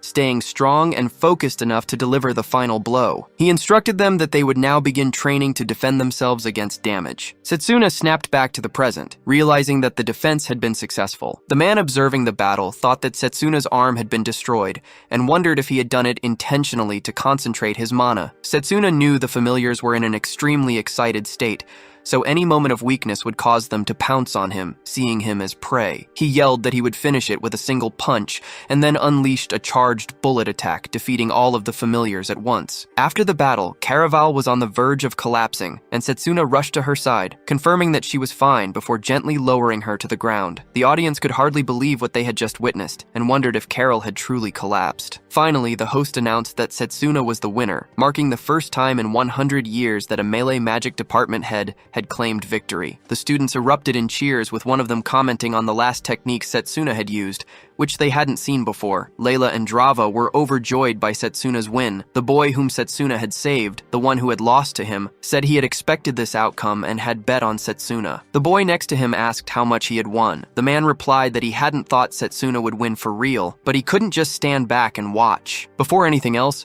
he needed to get rid of the formation mage. The man then noticed something unusual and wondered if someone was praising the formation mage. He used some sort of magic to mark the symbol on the back of the formation mage. Meanwhile, Layla was heading toward the area as he sensed a strange magical presence. When he arrived, he found that the formation mage had been lying down. Layla wondered if he had missed something important. At last, the barrier began to disappear, and the headmaster descended to the arena, remarking that after summoning so many familiars, it was no surprise that Carol had collapsed. Setsuna was convinced someone had secretly been controlling her. The headmaster examined her and determined that it had been the work of a magical artifact. He assured everyone that they should leave the rest to him. As the headmaster worked to heal Carol, he turned to Setsuna and praised him for proving his strength. He promised that he would keep his word. Setsuna thanked him in return. The headmaster then left, telling Setsuna to meet him in his office the next day. Setsuna made his way to the infirmary, where a lady was healing his wounds. As she banished his injuries, she told him that they weren't fully healed yet, so he should take it easy for the time being. He thanked her and changed into fresh clothes. Just then, someone knocked on the door. When Setsuna invited them in, it was Lionel, accompanied by Drago, Layla, and the 3 young children. Layla immediately asked how Setsuna was doing. Setsuna assured her he was fine and demonstrated by moving his hand, showing he had fully recovered. Layla beamed with happiness and congratulated him again for his victory. Drago, smiling proudly, congratulated Setsuna as well, telling him he was the pride and joy of the melee magic department. The 3 kids, still excited, told Setsuna that they had loved watching him fight earlier and that he was so cool. After the congratulatory exchange, the others began to leave, leaving only Lionel behind with Setsuna. Lionel informed him that the formation mage was fine now and had regained consciousness. Lionel continued, explaining that Carol wasn't doing too well either, but at least she was out of danger for now. Once she had fully recovered, they would be able to learn more about what had happened. However, more importantly, it was clear that someone had deliberately tried to harm Setsuna during the match. Lionel asked if Setsuna had any idea who might be responsible. The scene then shifted to nighttime. A shadowy figure approached a room, attempting to open the door. However, he quickly realized that a barrier had been set up to prevent intruders from entering. Despite this, it was useless against him. He simply shattered it with his power and stepped inside. The room he had entered was where Carol lay unconscious. The man muttered to himself that it would be best to get rid of her before dealing with Setsuna. He couldn't allow anyone who knew about him to stay alive. As he released an attack toward Carol, a blade sliced through the attack, cutting it off mid-air. Setsuna stood in front of Carol, his eyes sharp with determination. He said that he knew the culprit would come after her, but he was really hoping it wouldn't be Leo. Leo mentioned that Setsuna finally cottoned on to what was happening, but Setsuna couldn't find any evidence pointing to Leo. Setsuna mentioned that he had a hunch, but wasn't certain until just then. He suggested that since they had reached this point, they should step outside for a while. They both started walking outside, and Setsuna knew that he wasn't fully healed yet. If he fought in his current condition, it would be disastrous. Leo asked him to stop frowning and wondered when Setsuna had started suspecting him. Setsuna replied that Leo had suddenly disappeared after the ritual of the choice, which he thought was unusual. It also struck him as strange that Leo wasn't chosen as the representative of the ranged magic department, and no matter what deceptive means Akshara might have used, Setsuna wouldn't have been so easily fooled. Leo guessed that he should have been the department representative after all. Setsuna continued, explaining that when he saw Leo that night, his suspicions were confirmed. Just as Setsuna had felt during the final match of the intraneural contest, he sensed the power of the death god within Leo. Leo wondered about the death god, and then stepped closer with the different auras surrounding him. Red lines appeared across his face as he asked what he knew about the death god. Setsuna understood the magic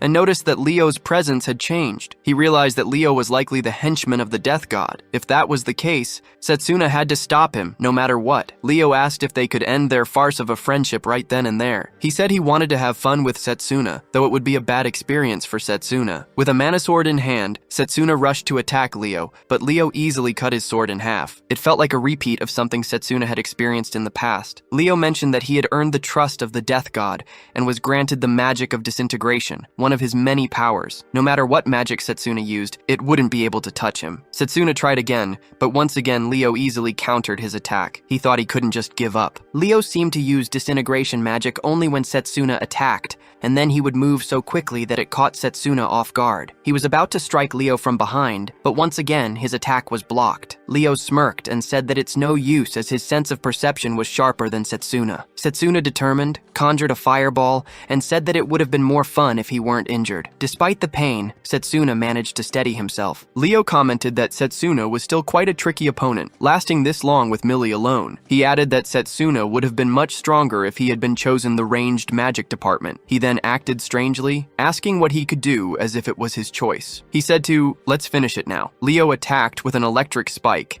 aiming to stab Setsuna in the leg. The pain was excruciating, and Setsuna realized that his wound from the final match hadn't fully healed yet. He winced in agony, then asked Leo why he was doing such. Leo replied that there was no particular reason. He was simply tired of the world. It was as if destroying a Santa castle someone else had built. Setsuna wondered why Leo was doing such things. It reminded him of the past, and he shouted that Leo had hurt and killed people for such trivial reasons. He even questioned whether this was really Leo. Leo told him to shut up. As Leo was about to attack again, Setsuna realized that his mana blade wouldn't be enough. He needed an attack powerful enough to overwhelm Leo with a single strike. He recalled his fight with Discord and reminded himself that he couldn't give up yet. Setsuna prepared to strike Leo, but Leo smirked and said it's already too late. Leo released his own attack, and Setsuna felt the power of the death god moving with incredible speed. Just then, a lightning strike intercepted Leo's attack and another strike hit Leo, though he managed to block it. Setsuna looked up at the roof of the building and saw the headmaster standing there with his familiar dragon. The headmaster asked if he was too late,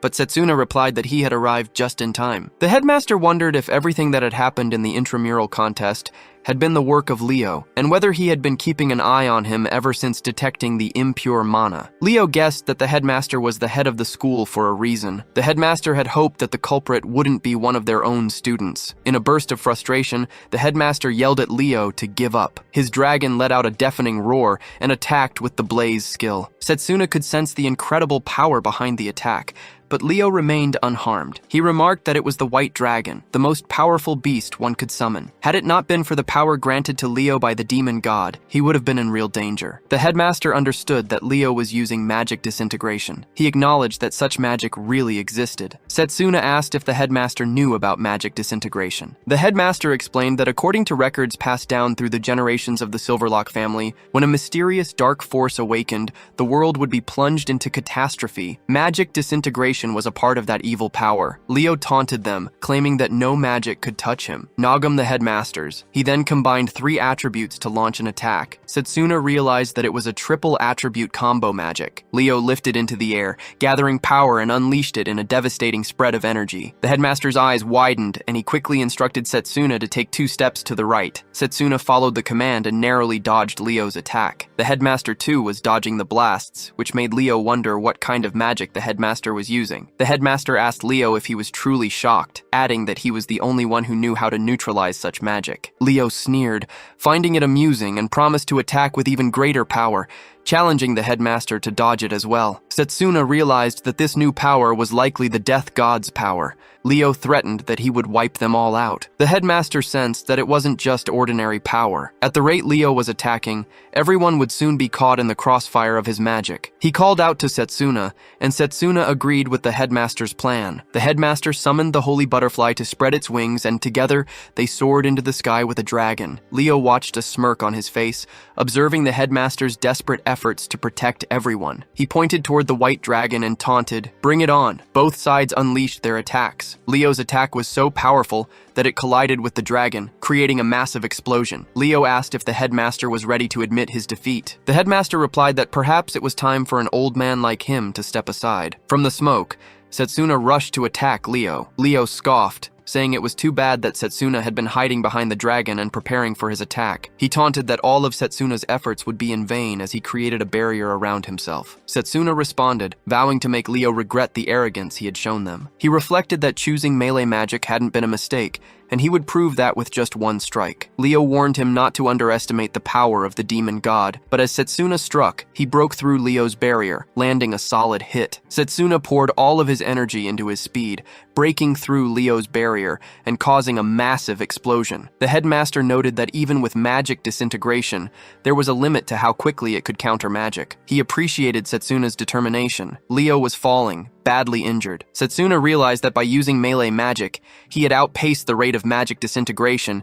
and defeated Leo. Now he truly understood that his choice had been the right one. He turned to the headmaster and said that he thought they were out of the woods for now. The headmaster praised him and suggested they tend to his wounds, but just as they spoke, Leo got back up. Setsuna was shocked to see that his attack had not been effective. Leo, though injured, stood tall and prepared to strike back. Leo used his power, measuring the moment, and then launched an attack at Setsuna. Setsuna tried to block it with his sword, but the weapon shattered, and Leo's attack struck him, sending him crashing into a wall. Setsuna struggled as well, wounded, and fell to the ground. Setsuna, weakened and losing consciousness, heard Leo's voice that he can't believe he was still standing. He was such a powerful opponent. Setsuna wondered if Leo had somehow combined ranged magic with magic disintegration, but that couldn't be possible. In his fading thoughts, Setsuna remembered a past moment when he was training to shoot targets. That had been a piece of cake for Leo. He told Leo that he had always been so skilled, and if he hadn't kept up with his practice, Leo would have surpassed him in no time. Leo, amused, replied that it truly feels great to receive a compliment from a prodigy like him. During the war, Leo wondered aloud if he should fire another shot, and this time it would be at Setsuna. He asked Setsuna to look behind him. When Setsuna turned, he saw that everyone else had been injured and were being killed by monsters. Leo criticized Setsuna, saying he didn't deserve to be a hero, that he was a failure because he couldn't save them all. He had abandoned them. With those harsh words echoing in his mind, Setsuna awoke in a bed, heavily injured. Layla was sitting next to him, relieved. She told him how glad she was that he had finally woken up. As he wondered where he was, she explained that he had been brought to the infirmary, and that she had been so worried since he had been unconscious for 3 days. Setsuna regretted his helplessness,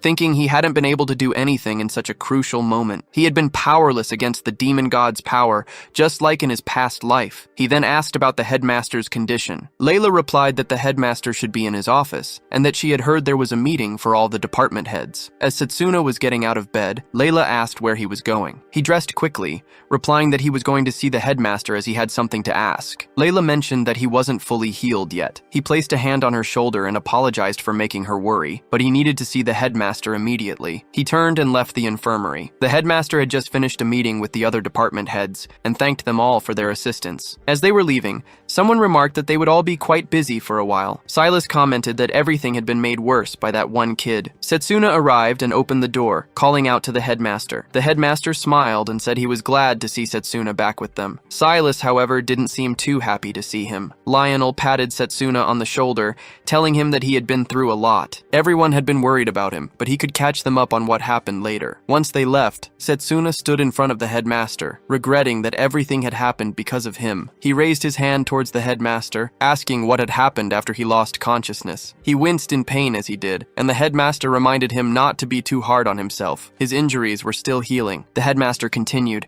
explaining that after Setsuna had fainted, Leo had said that as much as he would like to finish the fight, he had already used up too much mana. He decided to leave it for now, thinking it would be fun to face them again in the future. Leo had then created a passage and vanished, leaving behind a farewell message for the headmaster, saying they would meet again if the opportunity arose. The headmaster thought to himself that although it had been a golden opportunity, what lay beyond the passage was far too dangerous to confront at the moment. They would need to fight with everything they had when the time came. Setsuna sat down, still lost in thought, and mentioned the mysterious entity and the boundary between dimensions, which Headmaster saw as well. Headmaster asked Setsuna if he had any idea of who it might be, and added that he had another question for him. How much did Setsuna actually know? The headmaster added that since Setsuna even knew about the headmaster's secret magic, could he now explain what happened so he could trust him fully? Setsuna hesitated, wondering if it was time to tell the truth. Could he convince the headmaster that he was from the future? The headmaster asked if there was a reason Setsuna couldn't tell him. Just then,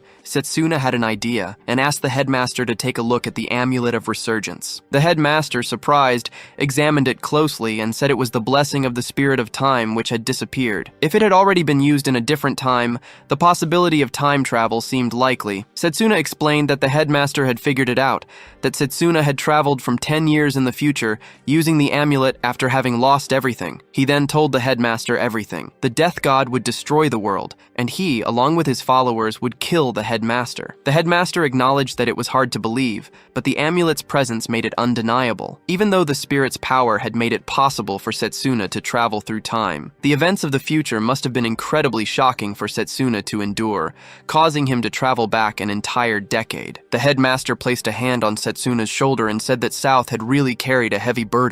but now he will help him in any way he can. Setsuna felt a surge of relief and hope. With the headmaster by his side, he felt that he might actually have a fighting chance, and perhaps the world wouldn't fall into ruin after all. The headmaster then said that he would teach Setsuna a second type of magic to use against the death god. He explained that this power wasn't part of original branches of magic, but rather elemental magic. The headmaster suggested that it would be best for them to relocate for a while to train. Together, they made their way to the World Tree. The headmaster commented that it had been a long time since he had been there. He used to come to train there when he was younger. Setsuna was surprised to hear that. Once at the World Tree, the headmaster explained elemental magic in simple terms. It was a type of magic where the caster uses mana to become one with the elemental spirits, cultivating a powerful force within their body. Because of its unique nature, elemental magic had a different starting point compared to the standard branches of magic, and it could be combined with other forms of magic, making it incredibly versatile and useful. Setsuna wondered if that was really possible. The headmaster replied he supposed he should demonstrate how to use it. As the headmaster was preparing to use his elemental magic,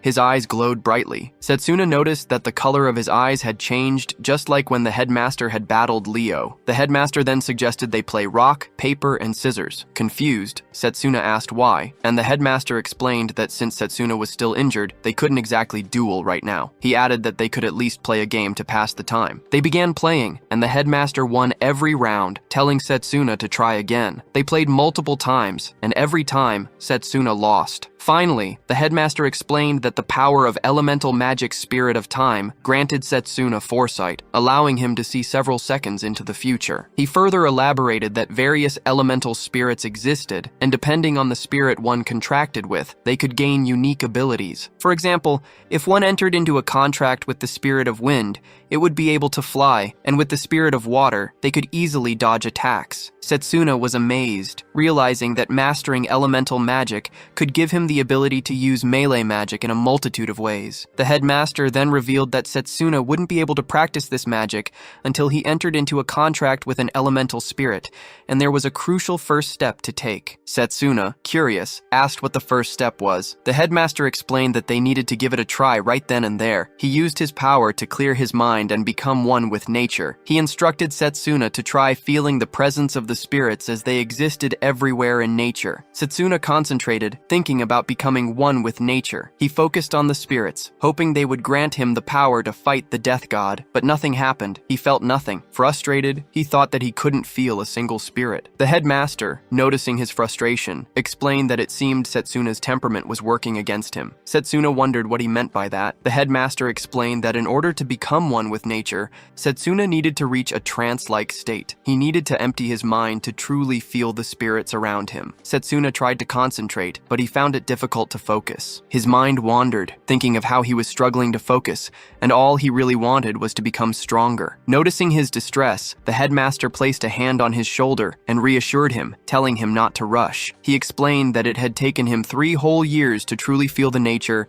and connect with the spirits. Setsuna, realizing that the god would make his appearance in 5 years, said they didn't have that much time. The headmaster, still patient, asked what Setsuna meant. Setsuna replied that there was no time to lose. The apostles of the death god could appear at any time, and there was no telling when. The headmaster was surprised by the mention of apostles, so Setsuna explained that like the death god, they came from a different world and possessed special powers that were different from magic. He added that Leo was undoubtedly one of them. Setsuna recalled that before traveling back in time, he had only managed to fight one apostle. That opponent had been extremely powerful, and even with everything he had, Setsuna had barely managed to defeat them using ranged magic. The headmaster nodded and mentioned that, according to the records of the Silverlock family, there were supposed to be 12 apostles in total. Setsuna acknowledged this, realizing that there were surely others like Leo who wished to bring ruin and destruction to their world. Understanding Setsuna's concern, the headmaster reassured him that there was no need to be so impatient. Fear and anxiety could sometimes invite disaster, and rushing things recklessly could be dangerous. Instead, he proposed a solution: joint training in the dungeon. He believed it would be an excellent opportunity for Setsuna to gain valuable insights and strengthen himself. Setsuna was curious about this joint training and asked for more details. The headmaster told him that Lionel would explain everything in detail. The training would be a chance for Setsuna to push beyond his limits, grow stronger, and improve further. However, he also warned that it wouldn't be easy and advised Setsuna to get enough rest before it began. Leo was released into a dimly lit place that resembled a castle. He apologized for being late and took a step forward. Zagan, the 10th apostle, remarked that Leo had some nerve to make them like it and wondered if Leo was still stuck in his old ways. Pucca, the 9th apostle, walked upside down on the ceiling and mentioned that he had heard Leo had messed with the wrong student. He wondered how Leo had managed to get into so much trouble, especially after Bagachi had run away after Leo bested him. Pucca asked how Leo planned to clean up his mess. Leo, the 12th apostle, apologized, explaining that he had been having such a great time catching up with an old friend that he had gotten a bit carried away. Zagan, being angered, told him to wipe the grin off his face as it grated on his nerves. As Zagan and Leo made eye contact, Zagan prepared to attack. However, someone from a distance intervened, telling them that such behavior was foolish, especially for apostles. The man reminded them that they should refrain from any actions that could hinder their god's ambitions, and they surely knew better than that. The man was Satanaxia and the 2nd apostle. He applied pressure to both of them with his power and asked if they had anything further to say. Zagan stopped and, pointing at Leo, asked if Satanaxia planned to deal with the boy who hadn't even managed to finish what he suggested, that if it was necessary, he would go and kill the boy himself. Puka, amused, said that if they wanted an assassination, they should leave it to him. He claimed that if he did it, it would be quite a spectacle. Satanaxia responded that it wouldn't be necessary as he had already dealt with it. He added that the person he had asked to handle the situation would take care of it in the end. A few days after the intermedial contest, the scene shifted to a classroom where Satsuna sat with other students at their desks. Layla approached him and asked if he was sure he was fine to attend class. He nodded, explaining that he only had to sit and listen, which wasn't too taxing. Layla pointed out that it had only been a few days since the final match ended, and yet he had gotten himself injured again. She wondered if something was troubling him lately. Satsuna reminded of his conversation with the headmaster, who had said that announcing the existence of the death god and his apostles would be premature at this point. The headmaster had decided to trust a few instructors with this information and would assign them the task of guarding the academy and finding Leo. He also suggested that Satsuna's elemental magic training should be put on hold for the time being. He stopped, pausing to apologize to Layla for asking her to make a herbal remedy for him, but assured her he was fine. He thought to himself that he needed to recover quickly so that he could restart his training. Clenching his fists, he resolved to get better as soon as possible. Layla sat next to him. Layla approached the board and announced that it seemed everyone was present now. He then spoke about the upcoming interdepartmental joint training. The students wondered what it was about, and Lionel explained that the training would be a collaboration between departments. If the intramural contest had been an opportunity to observe and learn different combat techniques, this training would focus on forming teams with students from various departments to discover and further improve their own abilities. Satsuna thought that with students from other departments involved, the goal was to foster collaboration between them. Lionel then directed the students to the projector, where an image of a 1-star underground dungeon appeared. He explained that this dungeon was a replica of the kind they might encounter in real life. Given the risks involved, participants would be selected on a voluntary basis. The training would begin in a week, so they were advised to conserve their strength until then. Satsuna thought about the joint training the headmaster had spoken of, realizing he needed to recover and be in peak condition by then. Later that evening, after class had ended, Satsuna and Layla walked together. She asked him if he wanted to go to dinner, reminding him that he needed to eat a lot to regain his strength for the upcoming training. He wondered what they should have. Other students recognized him as the winner of the intramural contest and as an extremely powerful melee mage. One girl, blushing, told another that she had a huge crush on him ever since the final match. Layla told Satsuna that everyone seemed interested in him now, especially when it wasn't too long ago that they had called him a loser. She agreed with her words, stepping in front of him. 3 boys, one with yellow hair and the other 2 with red hair, walked up to Satsuna. The yellow-haired boys pointed at Satsuna, acknowledging his achievement as the winner of the year's contest. Satsuna asked who the boy was. The red-haired boy introduced the yellow-haired one as Carl, the head of a noble salon. They had heard that Satsuna would be joining the mage army immediately after graduation. Carl invited Satsuna to his salon and told him to consider it a great honor. Satsuna wondered what the salon was. Carl revealed that it was a social club for mages of noble lineage and certainly not a place for someone like him, a melee mage. However, he would grant Satsuna special permission to join them. Carl believed that having the winner of the intramural contest as a member would surely raise the profile of the salon. The girls at a distance grew excited upon hearing that Satsuna was being recruited into the noble salon. Carl, with a smug expression, told Satsuna that an elite mage like him should be careful about who he associates with. He pointed toward Layla and remarked that if Satsuna spent time with plebs like her, it could hurt his status. Satsuna, however, rejected Carl's offer, leaving the three boys shocked. He turned to leave, wondering if one's background was truly so important. He then asked Layla, "Let's go." Carl was enraged by this, and one of the boys remarked that it wasn't something Carl should say to the contest winner. Carl, seething, took out a chain, and with fury in his eyes demanded to know how Satsuna dared to insult the nobles.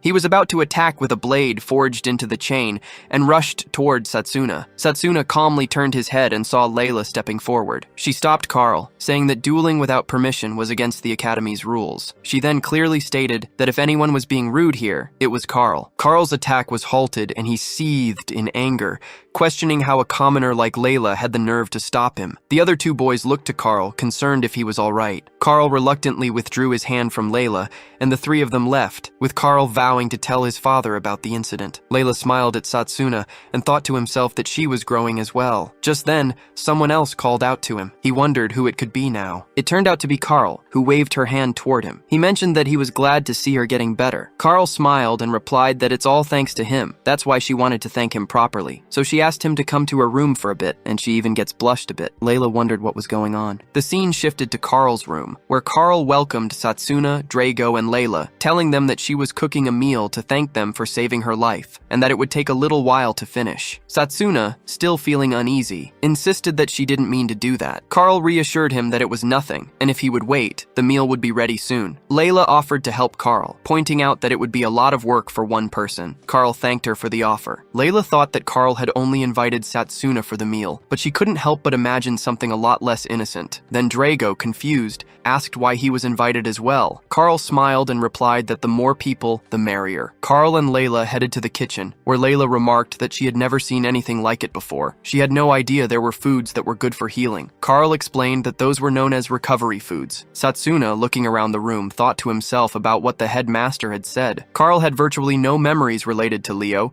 and it could be temporary amnesia due to the shock, but Leo might have been able to enter her memories. While they were thankful that she was okay, Satsuna couldn't shake the feeling that someone might come after her again. Drago asked what Satsuna was thinking so intently about. He noticed that Satsuna sometimes took himself too seriously and suggested he try to relax a bit. Satsuna thought about it, but just then, a loud noise came from the kitchen, sounding almost like an explosion. He anxiously wondered if Carol and Layla were training inside. Drago was surprised as well. Carol then called Drago into the kitchen to help. When he entered, she handed him a tight apron, making him wonder if he really had to wear it. She apologized, explaining that the only apron she had was one meant for maids. They continued making the meal together, and soon it was ready to be served, as Satsuna was about to sit to eat, when Layla mentioned that they had gotten a little carried away and made too much food. Satsuna smiled, saying it all looked great, and since they had worked so hard to cook it for him, he would finish it all. He took a bite, thinking that if he boosted his physical strength by eating well,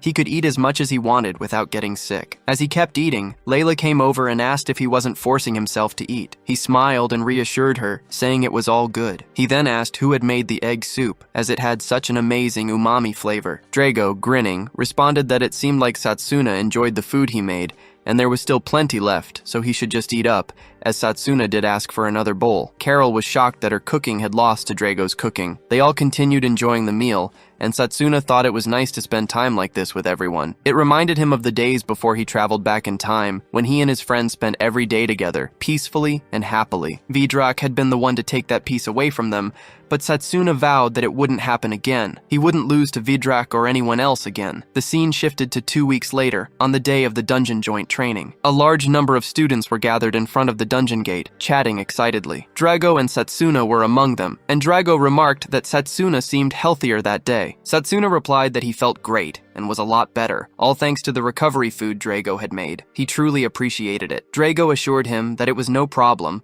saying it was the least he could do for a friend. He added that the recovery food only worked if they ate it regularly. Satsuna thought to himself that the dungeon training should be a breeze with Drago and his team. He could fully trust and rely on him. Then a boy and a girl approached. The boy asked if Satsuna and Drago had been on the team for long. Drago replied that the seniors had finally arrived. The boy introduced himself as Maifun, a third-year student in the formation magic department. He said they would be on the same team for the training. The girl who had been covering her head then removed the hood to introduce herself as Yuzuha and mentioned that she was looking forward to working with them. Drago introduced himself from the melee magic department, and Satsuna introduced himself as well. Maifun patted both of them on the shoulder, asking if Satsuna was the winner of this year's intramural contest. He smiled and said it was safe to say they were in good hands and he was counting on them. As Maifun walked a bit farther, Drago turned to Satsuna and said that Maifun seemed more excited than he expected. Yuzuha added that it was nice to put their juniors at ease like that. Maifun wondered aloud if she thought that way, and he hoped they would appreciate it because he wouldn't be going easy on them from that point on. At that moment, the instructor spoke up, saying it seemed that all the students had arrived and that the interdepartmental training would begin. He introduced himself as Giovanni, the instructor for the session, and also the instructor of the formation magic department. He explained that, as everyone was aware, the formation and melee departments would be participating together in the training, and today they would be entering the demonic ruins. It was a one-star class dungeon inhabited by ancient monsters and other creatures, and the students would need to work together to defeat the monsters. Giovanni summoned a bracelet showing it to the group. He explained that it was time for them to contribute, as their achievements would be recorded in the bracelet's memory. They would earn points whenever they defeated a creature or collected treasures. The team with the highest score would receive a medal from the academy, and if an individual's score exceeded 100 points, they would earn the chance to participate in the Royal Mage Army's field training. The mention of the Royal Mage Army reminded Setsuna of the past, where a group of the kingdom's most powerful mages resided. He had met many comrades in that army. If he were to participate in the field training, he would surely be able to see them all again. Giovanni continued, distributing the bracelets to each participant. He reminded them to stay within the areas that were not too dangerous. If they didn't heed his advice, they could encounter monsters far too powerful for them. He also warned them to be especially cautious and not to descend to the lowest level of the dungeon. In case of an emergency, they were to channel their mana into the bracelet, which would activate a teleportation spell to bring them back outside. Setsuna had already decided he would aim for 100 points, but then he paused. He and Drago both coincidentally mentioned aiming for 200 points. They exchanged a look, and Drago said that today they could finally attempt it. Setsuna agreed, saying that Drago was right. Giovanni asked if everyone was ready, and then finally they all started heading inside. Setsuna and Drago, however, rushed ahead as the joint training began. Setsuna, running alongside Drago, thought they had reached the demonic ruins. In a one-star class dungeon and an underground structure built by an ancient civilization complete with traps and treasure chests still in place, the monsters inhabiting the area would no doubt attack them on sight. Setsuna remarked that even with access to teleportation magic, he had a feeling the training wouldn't be easy for them. Drago suggested looking ahead as a path had opened before them. They were astonished to find an incredible castle-like structure and marveled at the vast underground space. Setsuna touched an area, wondering if it was part of an ancient plant. It seemed that an ecosystem had developed within the ruins. They recalled the headmaster's words that the training would give them a chance to become one with nature, offering great rewards and valuable insights into elemental magic. He intended to make the most of this opportunity. Other students had arrived as well, and Mifun wondered what the hurry was. Yuzuko pointed out something ahead, and the other students were chattering around them. A group then headed down a path, with the man warning that the other paths were all traps. Mifun remarked that those four were fools. In this type of training, they were supposed to take the more difficult path. He then pointed to a different path, saying they should head there. Setsuna thought Mifun wasn't wrong, since their ultimate goal was to accumulate points. Mifun asked if Setsuna was coming, and Setsuna, feeling uneasy, touched a wall, realizing it was a false one. Drago asked what it was. Setsuna explained that the plants growing on the wall were at a different stage of growth compared to others, suggesting there was another space beyond it. Mifun wondered if the growth stages were just a coincidence, but Setsuna disagreed. saying he could hear the wind coming from within. Just as he was about to elaborate, Drago struck the wall to see what lay ahead. Setsuna looked at the new path and suggested they go that way. He and Drago hurried forward, while Mifun commented that they had gained incredible insight, which was certainly impressive. With any luck, they would score a ton of points. As Setsuna and Drago ascended the stairs, a giant ball suddenly came rolling down from above. Setsuna quickly drew his sword to destroy it. Small pieces of rock tumbled down the stairs, forcing Drago and Mifun to dodge from them. Setsuna looked at Drago, wondering if he was raring to go. Drago clenched his fists, eager to prove himself. He said he wanted to make a good impression on everyone and show how powerful melee magic could be. Besides, he couldn't let Setsuna beat him. Suddenly, with a flash, several arrows shot toward them. Setsuna dodged them expertly and then destroyed the source of the arrows. Drago was impressed by Setsuna's incredible reflexes, noting how he always seemed to stay one step ahead of every situation. He remarked that if they dealt with all the traps, the seniors should be able to follow them without issue. Then he spotted a chest. Before they could react, Mifun used magic to open the chest, thanking Drago for his help. He claimed the treasure and earned 15 points. Drago was shocked, realizing that the person who opened the chest would keep the treasure. He swore he wouldn't let Mifun get away with it next time. Setsuna and Drago rushed ahead, but Drago felt something strange along the wall nearby. He struck it to break it open and found another treasure chest. However, before he could touch it, Mifun used his magic to grab it, increasing his score to 30 points, while Drago remained at 0. As they continued, Drago encountered a night obstacle. He attacked, cutting off his hands and other parts, but in the end, Mifun arrived to decapitate it and steal 10 points from Setsuna. After some time, Drago finally earned 10 points, while Yuzuha also had 30 points. Mifun, however, had stolen more points from Drago, bringing his total to 55, which left Drago furious. During a brief rest, Mifun told Drago that despite his skill, he lacked awareness of his surroundings. He asked how many points Drago expected to earn with such a mindset. Setsuna had 25 points reflected on the situation. While the rules didn't require party members to divvy up items fairly, he believed that stealing the accomplishments of their juniors was wrong, and that seniors should behave with more integrity. Yuzuha asked Mifun if he had heard that. Mifun scoffed, stating that they were just losers who couldn't fight and were only complaining about the rules. He pointed out that people were there to be taken advantage of, and if they were so upset, why didn't they try to use their skills on him? He claimed that despite their complaints, it seemed they lacked the ability to do so. Setsuna thought to himself that he shouldn't underestimate Mifun. You look at Yuzuha, wondering why she had been so focused on attacking monsters since earlier. Didn't she care about accumulating points? Could she have an ulterior motive? As they continued, Yuzuha had 50 points, while Mifun led with 80 points. Mifun boasted that after a few more victories, he would have all the points he needed. Setsuna had 35 points, and Drago still only had 10. They entered a dimly lit room, and Setsuna felt an unsettling presence in the air. In the center of the room, something was placed on a throne. Without hesitation, Mifun used his magic to grab the object. However, as soon as he did, a dark aura emerged from the treasure, leaving Mifun confused. Setsuna immediately realized what was happening. He rushed forward, pulling Mifun away just in time as a powerful beam attack was unleashed from the treasure. A hand emerged from the chest, followed by a monstrous creature. Even though this was only a 1-star class dungeon, the monster's presence and strength felt far more menacing than anything they had encountered so far. Setsuna understood immediately. It was the No-Life King, a monarch of death. He heard the dark fire whisper that it's out. It will trap and nightmare whoever it strikes. The monster growled, wondering who dared to interrupt its sleep, warning that they would pay with their lives. Drago was shocked that the monster could communicate with them. Setsuna quickly warned Drago that it was dangerous and that he would handle it. He told Drago to stay back and let him deal with the monster. Drago, still thinking of the points, wondered aloud how many he would get if he defeated the creature. The monster unleashed an attack towards Mifun, but Setsuna rushed in to intercept it, slashing the attack away. Drago attempted to punch the monster, but the creature conjured a barrier that stopped Drago in his tracks. Drago was shocked that it cast a magic circle from such a distance. As he stumbled back, he thought to himself that the mana guard had likely saved him from serious harm. The monster, furious, charged at them, declaring that it would finish them off. It cast multiple magic circles simultaneously,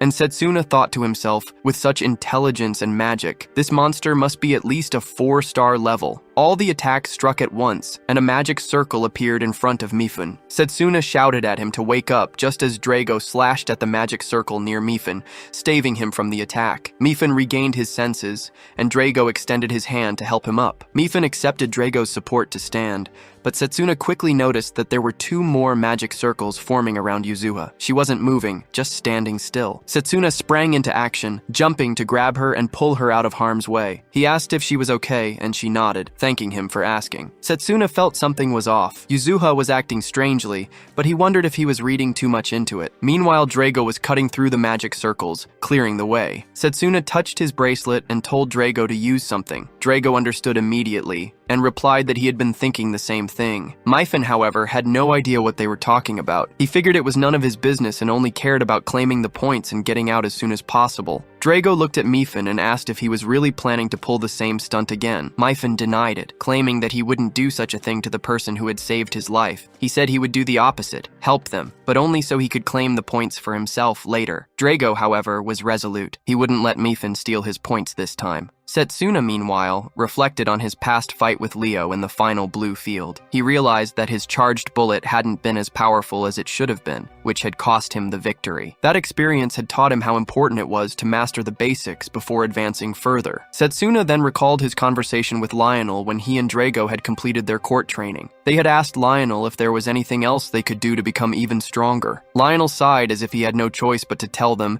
and mentioned that it was about time they used something he had been holding on to, magically weighted bands. He explained that by wearing these bands during training, they would build even greater strength. Once they took them off, their physical abilities would increase significantly. However, he specifically warned Setsuna not to overexert himself, as he had not fully recovered. He emphasized that this was an old-school brute force training method, so they needed to use it wisely. Setsuna and Drago had thanked him for the advice, and now in the heat of battle, Setsuna knew it was time to remove the bands they had been wearing since that day. Both he and Drago threw them away. Mifune watched in disbelief. They had been wearing those things this whole time? The monster conjured another magic circle, preparing to attack. However, with their restrictions removed, both Setsuna and Drago activated their physical boost, rushing toward the monster with incredible speed. They dodged its attacks effortlessly, countering with swift and powerful strikes. Drago launched himself at the monster, aiming a powerful kick, but the creature managed to block it. Drago smirked. That block might have worked earlier, but it's too late now. Before the monster could react,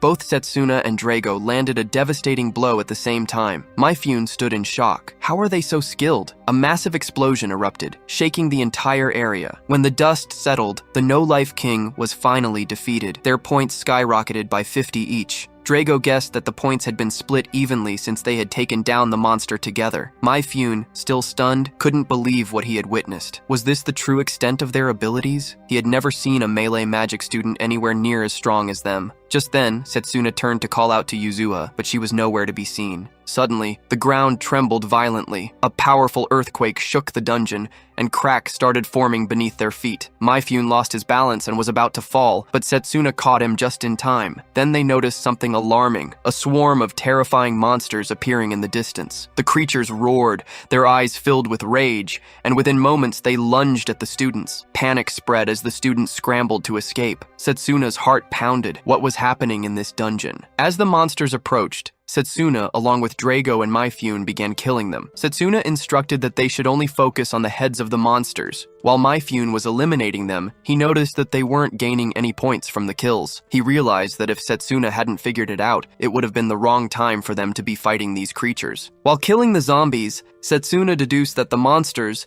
revived using dark power, were not granting any points because they continually resurrected. Drago remarked that there was nothing of value in those creatures. Mifune further commented on the unusual appearance of these monsters in a one-star dungeon. Setsuna sensed an aura emanating from below. He asked the others if they could feel the sinister magic rising from beneath. Mifune, unsure, questioned whether Setsuna was sure he wasn't imagining it. Setsuna was certain, believing the source might be Yuzuha. Drago decided to head down first, and Mifune wondered if he should follow. Setsuna replied that it wasn't really a choice, and asked Mifune what he intended to do without them. Mifune felt a little insulted, as if his competence was being questioned. Setsuna then pointed out that Myfune's only skill was to steal points from the juniors before heading downstairs himself. Myfune noticed that the monsters were continuing to appear and remarked that there was nothing he liked about this training. Reluctantly, Myfune followed Setsuna. As he observed Setsuna and Drago battling the monsters, he noted how synchronized they were. He wondered if this was their first time training together. Drago, noticing Myfune's chatter, remarked that Myfune was quite talkative, to which Myfune replied that it was better than listening to the undead groaning. Setsuna continued towards the source of the mana he had sensed earlier. They eventually found the monster responsible and realized it might be the root cause of the dark power. Setsuna identified it as a new type of eyeball monster he hadn't seen before, and noted that the magic circle within the dungeon was the source of all this magic. Myfune, sensing that the others didn't understand the best strategy for dungeons, suggested they follow his lead. As Drago stretched out, he accidentally hit Myfune and then apologized for it. Setsuna dealt a decisive blow to the monster, earning 10 points for the kill. Just then they heard a rumbling sound, and Drago wondered if the undead were heading their way. Setsuna replied that the undead must have realized their source was under attack, and they would likely take care of everything in order to increase their points. Drago, eager to release his stress, was ready to take on the undead. Myfune wondered if both Setsuna and Drago felt no fear, while he as a student could only stand and cower. He needed to get 100 points and leave the dungeon as quickly as possible. Setsuna then asked Myfune about Yuzuha. Myfune wasn't sure either, but guessed that she had run away in fear. However, Setsuna was not satisfied with that answer, as Yuzuha didn't seem scared even when they faced the no-life king. Setsuna had been getting a strange vibe from her. Moreover, there were monsters they had never encountered before in a one-star dungeon, and they exuded dark magic, which was making Setsuna uneasy. Though he might be overthinking it, he suspected that one of the apostles might be behind it all. If that were the case, it would be dangerous for Drago and Myfune to be there. He hoped that Layla and the other students were safe. Drago noticed the undead were heading towards them and suggested they start hunting. He began punching through the undead with Setsuna and Myfune helping him. They were all racking up points, and after finishing off the monsters, Setsuna had 225 points, Drago had 210, while Myfune had 125. Myfune decided it was best to leave. Drago asked if he wasn't going to search for his friend Yuzuha. Myfune explained that their conversation the day before was the first time they had talked, and he had thought she was strange for approaching him and acting friendly. He guessed that she had gotten spooked, ran off, and was now crying and shaking outside. As Myfune was about to leave, Setsuna told Drago that they both needed to look for Yuzuha. Myfune argued that he wasn't being transported out of the dungeon. Setsuna suggested that Myfune walk back, and Myfune's surprise asked if they were kidding him. Despite his reluctance, Myfune followed them. Drago mentioned that it seemed like the transportation spell wasn't working, so something might be wrong with their bracelets. Setsuna once again sensed the sinister magic rising from below. He told Drago he would go ahead and search for Yuzuha, adding that he would be fine wandering on his own. Myfune, shocked, asked if Setsuna had a crush on her. Drago reassured Setsuna, telling him not to worry about him and that he would help look for Yuzuha. Setsuna agreed, reminding Drago to run if he felt any danger. Myfune, still unsure, thought it might be best to return to Giovanni and report everything. After all, there was no guarantee that Yuzuha was even down there. Setsuna told him that while the presence was faint, he could still sense her mana. He suggested that Myfune inform Giovanni of what had happened, and to be careful on the way back. Myfune felt annoyed, thinking that Yuzuha had likely run off on her own. It seemed dangerous to continue further, but even more dangerous to try to escape on his own. He felt that everything was going wrong. Drago placed his hand on Myfune's shoulder, urging him, "Let's find Yuzuha and hide together." Myfune agreed, saying that as long as they could leave once they found her, they would be fine. They made their way downstairs, and Myfune wondered how only Setsuna could sense Yuzuha's mana. Setsuna replied that it was because he had practiced sensing mana. Suddenly, Drago stopped, feeling chill in the air, as if there was hardly any oxygen left. They paused and listened carefully, hearing a sound. Setsuna pointed in the direction the sound had come from. Drago moved ahead, mentioning that someone was there. Myfune wondered aloud if it was Yuzuha. To their relief, it was indeed Yuzuha, sitting inside a dark magic circle. Half of her body was being absorbed into the circle, and she was pleading for help. Myfune closed his eyes, wondering what had happened to Yuzuha. Setsuna told Drago not to get any closer, explaining that she had been caught in a trap. He pointed out that there were no traces of the trap having been activated in the dungeon, and he suspected that Yuzuha had used an item imbued with dark magic. He believed it was the same kind of item his friend had found on the black market before he traveled back in time. Setsuna was certain that Yuzuha hadn't used it knowingly, which meant someone had laid a trap for her. He explained that the trap could only be disarmed with a specific spell, and they needed a weapon imbued with that spell to destroy it. Determined, Setsuna tried to break the trap and managed to pull Yuzuha out of the magic circle. She collapsed into his arms as he whispered for her to hold on. He realized the magic was coming from the earring she was wearing. Maifune wondered what had happened after she disappeared and if there was any way to fix it. Setsuna lifted her onto his back, saying they needed to watch over her. He was relieved they had found her before things could get worse, and promised to explain everything to Giovanni later. He was certain that everything happening here was due to the Apostle's influence. Drago stood observing how strange everything was, but reminded them that their priority was to escape with Yuzuha. Setsuna asked Maifune to try using the transportation spell again. Maifune gave it a try, but found it wasn't working. He wondered aloud if Giovanni had given him a defective one. Setsuna then tried Yuzuha's bracelet, but discovered that it wasn't working either. Drago suggested they leave before things got worse. Just then, a rumbling sound shook the ground, and they wondered if it was an earthquake. They needed to leave quickly. Drago told both of them to follow closely behind him. Maifune thought there was never a dull moment in this cursed dungeon. Suddenly, rocks began to fall in their path, and Drago urged Maifune to hurry, but it was already too late. The debris had completely blocked their way out. Setsuna suggested they take a safer route instead. Meanwhile, Layla and her party were moving through the dungeon, calling out to see if anyone was nearby. They heard someone cry out for help and discovered an injured boy pinned under the rocks. They quickly helped him out, and Layla used healing magic to stabilize him. The boy, still hurt, wondered if anyone else was trapped under the injured boy told them there was one more person behind the debris. Layla hoped that Setsuna and Drago were okay, and that they would be able to find them soon. Meanwhile, Setsuna and his party were sitting near the fallen rocks, with Drago wondering if they couldn't use a charged bullet to break through the debris. Setsuna replied that it would be dangerous to use a charged bullet as it might trigger another earthquake. Drago said they had a decent chance of getting out once the rocks were cleared. Setsuna agreed, but cautioned that they had to be careful due to the lack of oxygen. As Drago pondered a solution, Setsuna said there was a way, but they would need to go deeper into the dungeon to make it happen. However, they couldn't do it with Maifune and Yuzuha in their current state. Since it would be difficult to carry both of them, Setsuna decided to go down alone and investigate. Maifune wondered if Setsuna had some sort of trick up his sleeve. He knew that Setsuna was incredibly strong,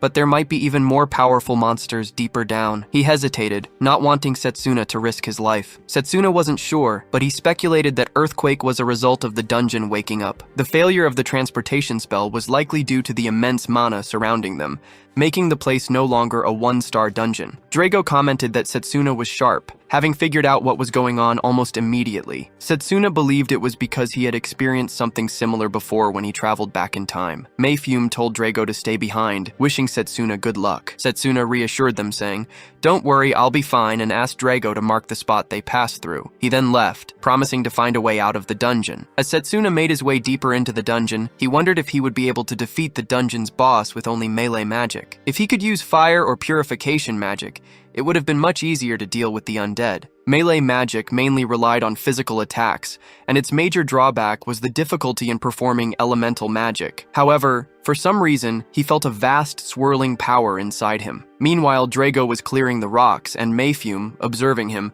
reflected that he had once thought winning the contest in the melee magic department was a fluke, but now seeing Drago's strength, he realized it wasn't the case. Both Drago and Setsuna had been training hard while he had resorted to dirty tricks. He felt like a fool. Drago, encouraging him to stay strong, reassured Maifune that they would make it out. Suddenly, they heard a voice asking if anyone was there. Drago responded, confirming the sound. On the other side of the debris, Layla's team was also searching for survivors. A boy from Layla's group said he heard the sound of someone moving. Layla, curious, wondered if it was Drago and called out, asking if it was really him and where Setsuna was. Drago replied that they were there, but Setsuna had gone off to find another exit. Layla, eager to help, asked if they could assist in moving the rocks. As Setsuna walked down the stairs, he felt that the air was growing thicker and heavier, signaling that he must be nearing the center of the dungeon. He spotted a gate and wondered if it led to the exit, but the presence of the dungeon boss made him cautious. He found it strange that a place filled with such dark energy was so empty, making him stand on high alert. From above, two pairs of eyes watched him intently. Suddenly, a monster lunged at him, but he swiftly jumped to dodge the attack, trying to make sense of what it was. As he observed it closely, he realized it had 2 heads, confirming that it was a 2-headed hydra. Setsuna understood what was causing the chaos in the dungeon. The signs of decomposition on several parts of the hydra's body suggested it had been forcibly resurrected. The only power capable of such a feat was Vidrak. The hydra released a poisonous gas, and Setsuna jumped back to avoid it, thinking it would be too dangerous to remain too close for long. If he didn't deal with it soon, things in the dungeon would only get worse. He inhaled a breath of fresh air, reminding himself that he needed to defeat the hydra as quickly as possible. He charged forward, slashing at it with his weapons. Even after multiple strikes, he rushed to the back of the creature, remembering his past fight with the hydra. He recalled that it hadn't died until its heads were severed, so he focused on targeting one head at a time. He realized that his attacks weren't very effective against its tough skull, so he aimed for the weakest point, determined to cut down at least one head. The hydra's second head attacked him with acid, and although Setsuna dodged, some of it splashed onto his clothes, causing them to melt. He thought that if the acid had hit him directly, his body wouldn't have survived. Suddenly, the second head regenerated, and he realized that the hydra had regenerative abilities similar to those of the undead. The battle would never end if he kept cutting one head at a time. He needed to take both heads down at once. With his ranged magic, he could have cast spell after spell and easily won, but he wanted to test a technique he had been training in. He remembered the time when he was unable to perform it, but then Lionel had come to him, asking if he was practicing dual wielding. It had been impressive for a forest student to attempt such a technique, but it seemed that Setsuna's body wasn't able to execute what he had visualized in his mind. Lionel had explained how difficult it was, and that first they needed to master controlling the mana within their bodies. Setsuna reflected on how important it was to command his mana. He had been thinking of his body as it was before he traveled back in time, but he realized that his current body was different. Thanks to continuing his basic training while recovering, he had become quite good at controlling his mana, but this was the first time he was attempting the technique since that day. He focused, thinking that he had to first grab the sword he was most familiar with, and then draw the second sword to attack. He tried, but his blade felt weak. Just as he was in the air, the hydra's tail struck him, slamming him against the wall. However, he managed to regain his balance and prepared to try again. He realized it was using up far more mana than he had expected. Once again, the hydra attacked him with acid, but he moved quickly, thinking that if it slowed him down, he'd be in real danger. If he got hit again, he knew his body wouldn't survive it, and he couldn't afford to die like that. He took a step back, thinking that this was his last chance. He inhaled a deep breath, focusing all of his energy, reminding himself that he couldn't lose focus now. He made the hydra strike against the wall and then jumped, using both swords to unleash a flurry of slashes. After a series of attacks, the hydra's head finally fell. As Setsuna had suspected, it couldn't survive losing both heads and must have reached its limit for regeneration. He looked at his injured hand, thinking that his dual blade technique still wasn't perfect. He'd need to keep training if he wanted to use it comfortably. Giovanni suddenly appeared, clapping, and commented that defeating his creation using only melee magic was impressive. He guessed that Setsuna really had bested Leo that night. Setsuna turned toward Giovanni. Giovanni remarked that Setsuna didn't seem nearly as surprised as he had expected, almost as though he had been anticipating his arrival. Setsuna replied that it wasn't the first time something like this had happened, and he was always prepared for any possibility. Giovanni acknowledged his attitude, noting that those with limited perspectives couldn't survive the battlefield, but Setsuna possessed both exceptional combat skills and a sharp intellect. Setsuna then asked 2 questions: if Giovanni was one of the apostles and why he was doing this. Giovanni responded that after watching Setsuna fight in the Entreneral contest, he had only one thought: what a fine specimen. He wanted to get his hands on Setsuna's corpse and turn him into an undead puppet, just like Yuzuha. Setsuna realized that Giovanni was behind Yuzuha's transformation. Giovanni explained that Yuzuha had eerily volunteered to serve as his guide. He had high expectations for her, but she had been irritating, constantly approaching him needlessly and taking his earrings without any suspicion. A fool like her should consider it an honor to be turned into an undead, Giovanni claimed. Setsuna clenched his fists, his anger rising. Enough. Stop! He shouted. He vowed to make Giovanni pay for everything he had done. The other students were exhausted from moving the rocks and complained that they couldn't live anymore. Finally, Drago was able to see Layla and was overjoyed. She was glad that he was okay. Drago thanked everyone for their hard work and said they just needed to find their way out of the dungeon. Layla mentioned that she had no idea where they were, but she also noted that the earthquake had stopped and the red light was now much fainter. Drago guessed that Setsuna had defeated the dungeon's boss monster. Maifum then pointed out that the bracelet was reacting to his magic. When Layla saw it as well, she suggested they head up and find a place where teleportation would work. Drago asked Layla if she could take charge as Setsuna had returned yet. He needed to go down and check on Setsuna. Layla agreed and said they would wait for both of them outside. Drago thanked her and left. Meanwhile, Setsuna was enraged with Giovanni and vowed that he would make him pay for what he had done. Giovanni replied that it was easier said than done. Enraged, Setsuna attempted to punch Giovanni, but Giovanni used Frost Phantom to turn himself into ice, and Setsuna's punch shattered the ice. Setsuna was taken aback by the sight, and suddenly felt a sharp piece of ice strike him. Giovanni stood at a distance, commenting that melee magic was a crude and inefficient branch of magic, only useful in hand-to-hand combat. He mocked Setsuna, saying that he didn't think Giovanni would simply take a hit from such a pathetic attack. Setsuna realized that Giovanni was the type to trick his opponents and strike when they were caught off guard. He also understood that he had already expended a lot of mana fighting the Hydra and needed to finish the fight quickly before he ran out of energy. He rushed forward, thinking that Giovanni's magic worked much like the formation magic Maifume used. There must be some kind of mechanism tied to the way he teleported. As Setsuna prepared to strike again, the same ice reappeared to block him. He looked back and noticed a magic circle forming at the spot where Giovanni had teleported. Another ice attack struck, and Setsuna realized his body was sluggish from the poison he had taken earlier. After the attack, Giovanni mocked him, saying he was getting sad and asking why Setsuna didn't just quit while he was ahead. Setsuna shouted at him to shut up, vowing that he would never forgive Giovanni for what he had done,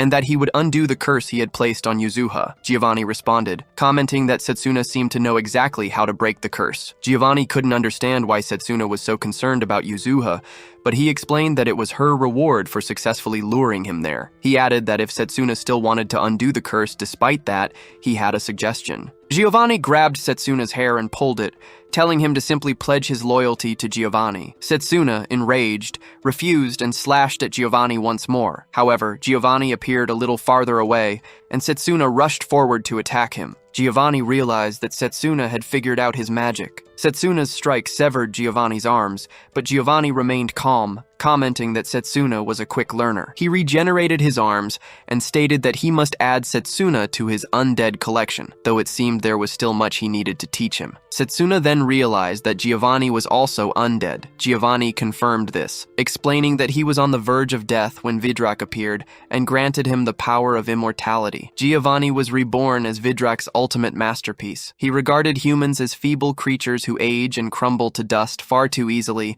which he found pitiful. Giovanni believed it was his mission to present them with true happiness by giving those who deserved it an immortal body. He taunted Setsuna, saying that since he no longer had the strength to fight, he might as well surrender. Setsuna felt weak, and his head grew fuzzy. He knew he had to find a way to defeat Giovanni. Just as he felt his strength waning, he sensed someone's presence. Someone was coming. Giovanni began to chant dark magic beneath Setsuna, telling him that he was speechless. Finally, Setsuna realized the situation he was in. Giovanni was about to start the ritual, but just as Giovanni began his chant, Drago appeared, throwing a stone at Giovanni from a distance. Seizing the opportunity, Setsuna punched Giovanni. The same ice magic appeared, but this time Setsuna felt things starting to work in his favor. He quickly jumped away from the magic circle, just as a sharp piece of ice shot toward him. Drago asked if Setsuna was okay. Setsuna replied that Drago was like his lifesaver. Drago noticed Setsuna's injuries, but Setsuna assured him that he was fine and could still fight. He then asked about Mifune and Yuzuva. Drago explained that everyone was heading up out of the dungeon, and that Layla and the other teams had met them at the upper levels of the dungeon. Setsuna thought that if it was Layla, then he was sure they would be fine. Giovanni, on the other hand, wondered who dared to interrupt his ritual, clearly not expecting Drago. Drago asked if Giovanni was the one behind everything. Setsuna confirmed, telling Drago that Giovanni was responsible for everything happening in the dungeon and that they needed to stop his rampage immediately. Drago furiously remarked that it was unforgivable for Giovanni to have been posing as an instructor all this time. Setsuna quickly explained Giovanni's fighting pattern to Drago, advising that they needed to be quick in dodging his attacks. When Giovanni teleported, they should strike. As he couldn't cast teleportation continuously, Drago needed to attack first, and Setsuna would follow the same pattern and finish Giovanni off. Setsuna noted that Giovanni's ability had slowed significantly, so one more attack should be enough. Drago agreed to give it a try. Giovanni cursed the interruption and called them irritating fools. As Drago attacked, Ice magic shattered, and Giovanni appeared at his teleportation spot. He warned them not to underestimate his magic, boasting that he could also cast frostbite. Setsuna took the opportunity to punch Giovanni, thinking he would finish him off. He landed several punches, forcing Giovanni into the wall, where he collapsed, badly injured. Setsuna, already exhausted and on the brink of his limit, collapsed and fainted shortly afterward. Giovanni, barely able to move, muttered that it was the last place he expected to use the item Vidrak had bestowed upon him. He then pulled something from his body, thinking of the Hydra and preparing to combine it with himself. He turned to Drago, declaring that it wasn't over yet. Drago stared in shock as Giovanni began to transform, turning into a monstrous creature. Giovanni sneered, calling Setsuna and Drago arrogant kids who had forced his hand. He claimed he had no other choice but to use the item Vidrak had given him to deal with them, and he promised they would regret it. Setsuna hadn't completely fainted, but he realized that if nothing was done, Giovanni would do whatever he wanted. Now Setsuna also felt himself on the verge of losing consciousness. Then he saw a flare and recalled the headmaster's teachings about elemental magic, how it worked and what it was. Setsuna thought that this situation resembled the trance-like state the headmaster had described. He could now feel the spirit energy around him. He reached out toward the flare, hoping the spirit would lend him its strength to help save everyone. Suddenly, the spirit contacted him, telling him to stop causing such a fuss. Setsuna's surroundings began to shift, and he saw stones floating in the air. The atmosphere was completely different from the dungeon. He wondered if he had been transported to a different place altogether. Turning around, he saw a giant spirit surrounded by flares. He wondered if he had been transported to a different place. The spirit was not only a physical entity, but large enough to swallow Setsuna whole, with a mana aura that was extremely aggressive. His presence was overwhelming, just standing before it. Setsuna confronted the spirit, asking if it would listen to his story. He explained that Vidrak and his subordinates were terrorizing humans in the mortal realm, and his friends were in great danger. He pleaded for the spirit's help. The spirit, however, was not pleased with his impertinence. The ground beneath Setsuna suddenly getting destroyed, flares around the spirit flared up. Despite being far away, it felt as though his body was being set on fire. The spirit decided to listen, but only to hear Setsuna speak without understanding his place. The spirit wonders why he should care about any of that before causing 4 stones to rise and surround Setsuna. Setsuna asked if the spirit was truly unwilling to help him. The spirit replied coldly, stating that it had no interest in listening to Setsuna's sob story. The flares on the stones intensified, capturing Setsuna in a fiery grip. The flames surrounding him were incredibly powerful. The spirit mocked him, saying that the area had once been cool, but now it would become an infernal blessing, reducing Setsuna to ashes. Setsuna knew that if he gave up, he was done for. He had to find a way to communicate with the spirit. The spirit realized he was still conscious, something that would have been impossible for a normal human who would have succumbed long ago. Then, the spirit sensed the presence of the spirit of time within Setsuna. Setsuna screamed and pleaded with the spirit to hear him out. The spirit, noticing that Setsuna was still trying to resist, found him troublesome. He was hardly the one to deal with such a foul monster from another world and its pesky underlings. Setsuna thought about the other world and wondered if the spirit knew about Vidrak. Then Setsuna shouted that he would definitely defeat them, which was why he was asking the spirit to lend him its power. The spirit intensified its flare, saying that defeating them was beyond Setsuna's capabilities. No matter how much he struggled, he would be trapped in the infinitely flowing space and doomed to spend eternity in the flames. Setsuna retorted that he didn't care and would never back down. The spirit paused, asking him to prove it, and then unleashed hellfire upon him. Setsuna felt excruciating pain as his body burned, unable to breathe. He couldn't feel anything anymore, but he refused to pass out. He wondered if Draga was okay and what was happening in the dungeon. What was Drava doing there? It was too early to give up, not when he hadn't yet defeated Vidrak. Then Setsuna gathered his strength and asked the spirit to lend him its power so he could save everyone from Vidrak's clutches. The spirit, incredulous, commented that it was unbelievable. No human could withstand such flames, yet Setsuna desperately wished to protect the people outside. The spirit noticed that Setsuna was still standing his ground even after losing consciousness. He found this to be entertaining. The spirit then told him to get out of his sight and go teach the villains a lesson. Finally, Setsuna received the power of the spirit. Meanwhile, in the dungeon, Draga was feeling a strange sense of satisfaction, thinking that his manic guard hadn't fully blocked the ice magic. Gidavine remarked that it was impressive that a mere human had lasted so long, driven by his pride as a melee magician. However, Drago's struggles were futile, and Gidavini smirked as he grabbed Drago by the collar. Drago felt his senses dulling from the earlier attack. Gidavini declared that he would finish Drago off in one blow, along with the friends he was trying to save. He would cut them both into pieces. He then hurled Drago into the wall. Drago realized he couldn't use man at guard anymore, and had no other techniques left to defend against Gidavini's attack. He thought back to his parents, remembering how his father had praised him for using his sturdy and shield-like body to protect his friends. He recalled the true worth of melee magic. Drago now regretted not being able to protect his friends as his father had hoped. Just as Gidavini's attack was about to strike, Drago realized that he had no way to defend himself, but suddenly he sensed something unusual. Gidavini's surprise remarked that he didn't expect Drago to last this long, wondering if he had overexerted himself. Gidavini looked around, realizing Drago wasn't there anymore. Then he saw Setsuna standing with flares around him. Drago, sensing the warmth nearby, wondered if that was Setsuna. Gidavini was shocked to see Setsuna's new form, and was stunned when he suddenly disappeared. In an instant, Setsuna struck in with a powerful punch, sending Gidavini crashing into the wall. Gidavini wondered how a close combat mage could possibly use elemental magic. He also noticed that his recovery speed was slowing down, and the flames surrounding Setsuna were unlike any he had ever seen. Then Gidavini saw another crest on Setsuna's body. This meant that Setsuna had two different magical lines, which should have been impossible. Gidavini was beginning to question whether he was truly afraid of Setsuna. He shouted that it was impossible, and then launched an attack, declaring that he was undead, someone who had overcome death. He unleashed a vortex of poison, believing that no living being could survive it. But Setsuna moved effortlessly, evading the poison and pushing it away simply by releasing his mana. Gidavini was shocked and wondered where Setsuna had gained such power. The sheer force coming from Setsuna was overwhelming, and Gidavini questioned what was happening. He realized that Setsuna's power was so great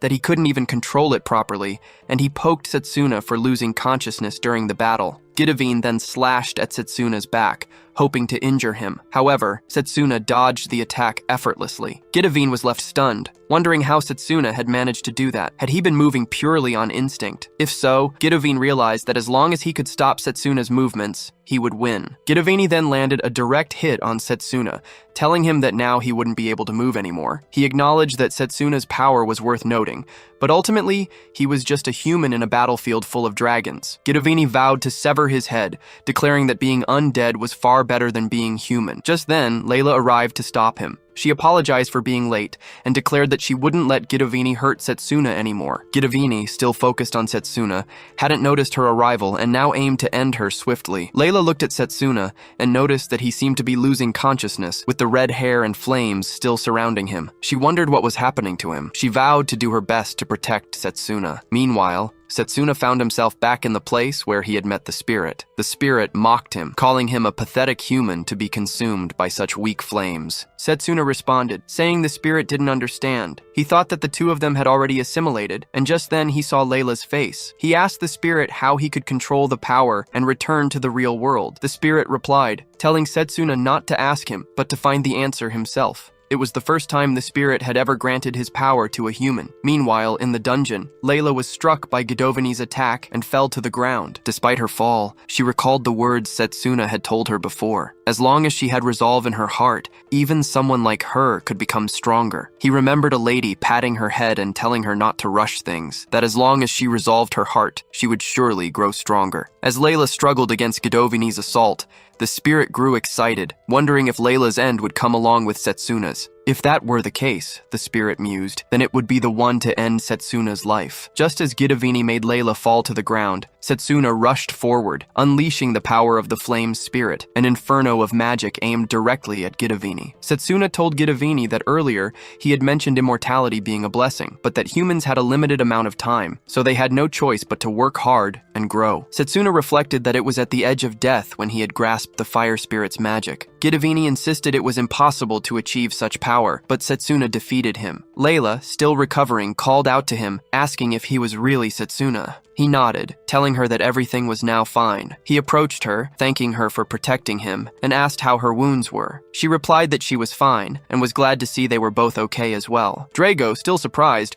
remarked that he never expected Layla to arrive. She explained that their seniors had managed to escape using the teleportation magic, but she had bad feeling and decided to check on them. She told them to explain the situation to the professors who were standing by, confident that help would arrive soon. Suddenly, Setsuna felt something unusual, and then fainted. As the three of them lay unconscious, the rescue team arrived. A woman observed that the 3 students from the close combat department were safe and alive, and she praised their efforts. A man helped Setsuna up, explaining that they had heard the situation from Mifune and came to their rescue. Setsuna requested that they take care of Layla and Drago first. He then saw that they were being taken as well. Later, Setsuna woke up in a room and realized he was in the infirmary. He sat up, commenting that it felt like he was a regular patient there. Even now, he could still feel the heat from the battle within his body. Lionel entered the room, noticing that Setsuna was awake. As Lionel approached to sit down, Setsuna asked about the others. Lionel replied that Setsuna had worried about his friends even while in a coma for 3 days. He assured Setsuna that Drago, Layla, and their senior from the formation department were doing fine. Setsuna, it seemed, was the last one to wake up. Lionel explained that he had heard Setsuna fought against a powerful enemy,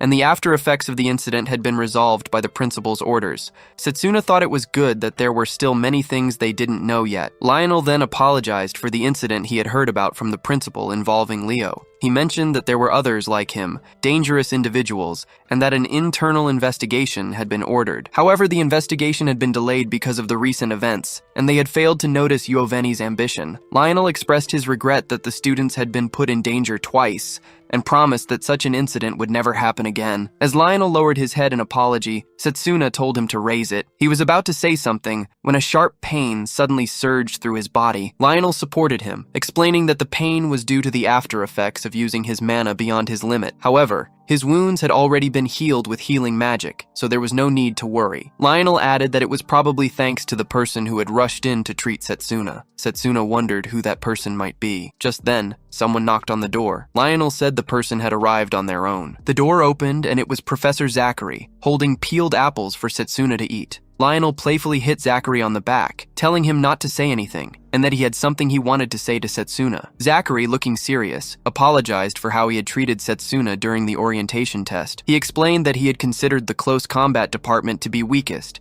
and despite that, the most irritating part had been seeing someone like Setsuna there. Zachary revealed that he had once been an honor student at the academy, but after realizing that his only path was close combat magic, his family and friends had abandoned him. Hearing about Setsuna's choice, despite being suited for any magic path, angered Zachary. He couldn't understand why someone like Setsuna would choose close combat magic over any other path. However, Zachary's perspective changed after hearing a report. Setsuna's team had scored the highest in the joint training, and Setsuna had also recorded the highest score ever in the Close Combat Academy. Because of that achievement, the joint training with the kingdom's Magus Battalion was cancelled, but Zachary was more pleased by how Setsuna had proven that even the Close Combat Department could perform at such a high level. He extended his hand towards Setsuna, thanking him for the demonstration. Setsuna thought to himself that Zachary was now a completely different person. He wondered if that was because his first impression of Zachary had been so bad. Setsuna then extended his hand for a handshake,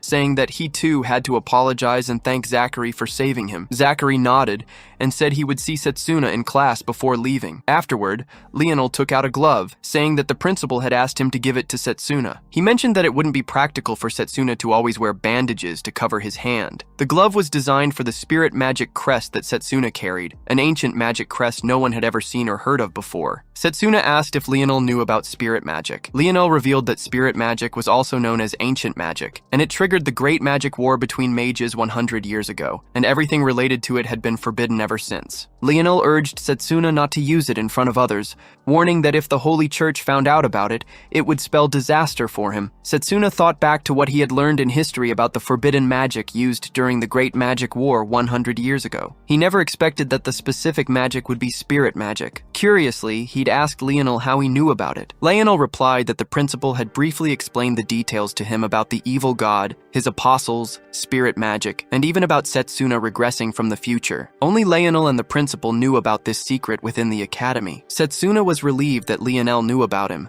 but he couldn't help wondering if this had been the best option. Lionel reassured him, saying he didn't care about what kind of past Setsuna had in his previous life. What mattered now was that he was a student of the close combat department. Setsuna thanked him and then asked where the principal was. Lionel explained that the principal had found a clue regarding the apostles and would be away for a while, chasing that lead. Setsuna wondered what these clues were. Lionel stood up, saying that when the principal returns, Setsuna could ask him about it. For now, he should rest, and when he had recovered, Lionel had something else to tell him. Setsuna wondered what it could be. As Lionel left, Setsuna glanced at his hand, thinking about the battle. Hadn't he used the power of the spirit? It couldn't have ended badly for him. He managed to control that power thanks to Layla, but he wasn't confident he could do it again. He removed the bandages from his palm and looked at the sign on its back, thinking about the tremendous power it represented. A voice suddenly spoke, confirming his thoughts that it really was. Don't think a mere human like him could easily control the power of the spirit. Setsuna wondered if the voice came from the spirit itself, but as he looked around, he saw no one. Suddenly, something appeared under the blanket he was wearing. With incredible speed, a pet appeared and placed itself on Setsuna's head. The creature spoke cheerfully, saying, "Rejoice, and ye have manifested myself." Setsuna asked if he was truly the spirit. The spirit confirmed, noting that Setsuna had been rude by calling him that, and then introduced himself as Blazer, asking Setsuna not to forget his name. Setsuna thought that even in this form, somehow Blazer's previous image didn't quite fit him. Blazer jumped to the window to look outside, marveling at how amazing modern human society looked with everything appearing so large. Setsuna thought this was because Blazer was small, and he asked if that was something special. Blazer replied that while human society might not be inherently special, it was providing him with a new perspective, and this was his first time in such a form. Setsuna was surprised and asked why Blazer had taken this form. Blazer explained that he usually wasn't obligated to answer such questions, but he would make an exception that day. He told Setsuna that they were connected through the crest, and in order to maintain his form properly, Blazer needed a certain amount of mana. However, if he stayed in his original form, the mana of a mortal like Setsuna would run out quickly. That was why Blazer had taken a smaller form. Seeing this as his opportunity to ask about the spirits, Setsuna inquired if Blazer had been involved in the great magical war that took place around 100 years ago, and what the outcome of that conflict was. Blazer's expression changed, and he responded nonchalantly that he didn't remember much of the details. He had only gone on a rampage during his contractor's war, and he wasn't interested in the past. What he enjoyed most was the present moment. Blazer then ran out of the room, and Setsuna hurried to follow, calling for him to wait. Setsuna thought that it wouldn't be good if the existence of a spirit were discovered by the Holy Church, as they would both be sent for an inquisition. He needed to stop Blazer before that happened, so he rushed to catch up. Blazer had already exited the building and was looking around, drawing the attention of other students. Some wondered if Blazer was a dog, and the girls found him incredibly cute. Setsuna called out to Blazer, urging him to wait. Blazer looked back in surprise and asked why Setsuna was following him, considering how weak his body was. He wondered if Setsuna was sure he could keep up with him. Setsuna thought that if his body were in perfect condition, he would see what would happen next. As Blazer continued on, Setsuna chased after him and encountered Noel. Noel told Setsuna that he was getting cocky, thinking his victory in the exchange match was due to pure luck. He warned that the golems under his command would now be able to withstand any attack from Setsuna. Ignoring him, Setsuna pressed on. Noel, annoyed by the dismissal, scowled as he watched Setsuna leave. Just then, Carl appeared, and, acting all noble, forgave Setsuna for his rudeness earlier. As Carl was going to say about Layla, he saw Setsuna ignore him so brutally to head ahead, causing him to remark that Setsuna was being disrespectful. Setsuna, uninterested, responded that he didn't understand what Carl meant and advised him to just leave it at that. Carl, offended, muttered that Setsuna was acting terribly disrespectful. As Setsuna moved on, Silas watched him from a hidden spot. The evening drew near, and Setsuna gets to a hall, reluctantly accepting defeat at Blazer's hands. Mifune, noticing Setsuna's exhaustion, asked what had happened and why he was panting so heavily. One girl, speaking to another, asked if Setsuna was the close combat mage who had trained with Mifune during the joint training session. The second girl nodded, commenting that Setsuna had reached the top thanks to Mifune's help. Mifune scolded them, telling them not to mock his friend again. After the girls left, Mifune apologized to Setsuna, explaining that the atmosphere had become tense after his high score during the joint training, despite not knowing the full situation. Setsuna admitted that he had never expected to be treated as a friend by Mifune. Mifune responded that everyone was worth being used as a friend in his eyes. Setsuna noted that Mifune's personality was unique, to which Mifune brought up the joint training again, mentioning Yuzuha, who had fallen into a trap. Though her life was not in danger, the after effects still lingered, and it seemed that she had been imprisoned and was currently being interrogated by the professors. Setsuna wondered if they were talking about Giovanni and grew suspicious of him. He then asked if Mifune had seen a small red animal there. Mifune pointed out that it was heading toward the courtyard. Setsuna decided they should leave immediately. At the courtyard, Blazer was playing with some flowers. The students were curious about what kind of animal Blazer was, as they had never seen anything like it before, and wondered whose pet it could be. Akhtar, also watching, wondered if it was a magical beast. Setsuna called out to Blazer, but when Akhtar saw him, he grew angry. He thought to himself that Setsuna was becoming increasingly annoying, especially after managing to destroy all the evidence of his rigging the fight during the exchange battle. Despite his efforts, a keen professor had still noticed the discrepancies. Realizing Blazer was Setsuna's pet, Akhtar decided to take action, thinking that by accusing Setsuna of bringing a magical beast into the academy, he could justify attacking it to ensure the safety of the school. He intended to strike Blazer confident that the academy wouldn't be able to blame him for his actions now. Blazer seemed concerned about the attack, but he quickly countered it by unleashing fire, blowing it away. Akhtar was shocked to see this, and angrily told Blazer to know his place. However, his clothes were burned from the front, and in embarrassment, he quickly ran away. Setsuna was relieved that Blazer was unharmed. However, he soon noticed that the other students were staring, murmuring among themselves. Seeing Akhtar being humiliated and witnessing Blazer's power firsthand, some students began to worry. If Blazer could use his real abilities even in such a small form, it could pose a serious danger. One boy wondered about the flames, commenting on how incredibly powerful they were. Another questioned whether that much fire had really come from such a small creature. Blazer simply brushed it off, asking if they were all friends of that police guy. The students, feeling intimidated, decided to leave. Meanwhile, Layla had been watching Blazer closely. When Setsuna noticed her, he was stepped back. As she seemed lost in thought, Blazer asked what she was thinking about, and if she also wanted to be burned by him. Setsuna thought that if it were Blazer, he would surely burn her. As Layla approached, Blazer remarked that it seemed she had already prepared. Layla then knelt to thank him for helping Setsuna in the dungeon, bowing in gratitude for saving her precious friend. Blazer acknowledged her good attitude, telling her to be thankful that he had linked his powers to Setsuna. Setsuna noticed that Blazer's moon had shifted. Layla then picked some fruit from a basket and offered it to Blazer, mentioning that she had brought it for him while visiting Setsuna. Blazer began eating, commenting that it was a good gift. He quickly added that it wasn't so bad, and that he actually loved it. Setsuna thought to himself that Blazer was easily domesticated. As the students were having their meal, Blazer sat on Layla's lap, eating her food. Drago remarked on Blazer's amazing appetite, and then asked Setsuna what kind of animal Blazer was. Setsuna replied that Blazer was a magical beast. He thought that if he revealed Blazer's true identity as a spirit, the church would take notice, and even if it was Drago, he couldn't involve him in such a matter. For now, Setsuna still needed to stay vigilant, but Blazer didn't seem to pose any immediate threat to the students. Noticing that Blazer had already finished Layla's food, Setsuna passed in his own, thanking Layla. She said nothing, and it seemed that Blazer was simply nervous about being surrounded by so many people. As a girl and a boy walked by, the girl mentioned that Setsuna was the close combat mage who had scored the highest during the joint training. The boy then commented on Blazer, saying he had never seen an animal like that before. Blazer was about to eat Setsuna's food when he remarked that an existence like his would attract a lot of attention. He added that if it was just idle gossip, he would let them off. Setsuna thought to himself that Blazer was being treated like a rare animal. Blazer then told Layla that if she brought him gifts like that in the future,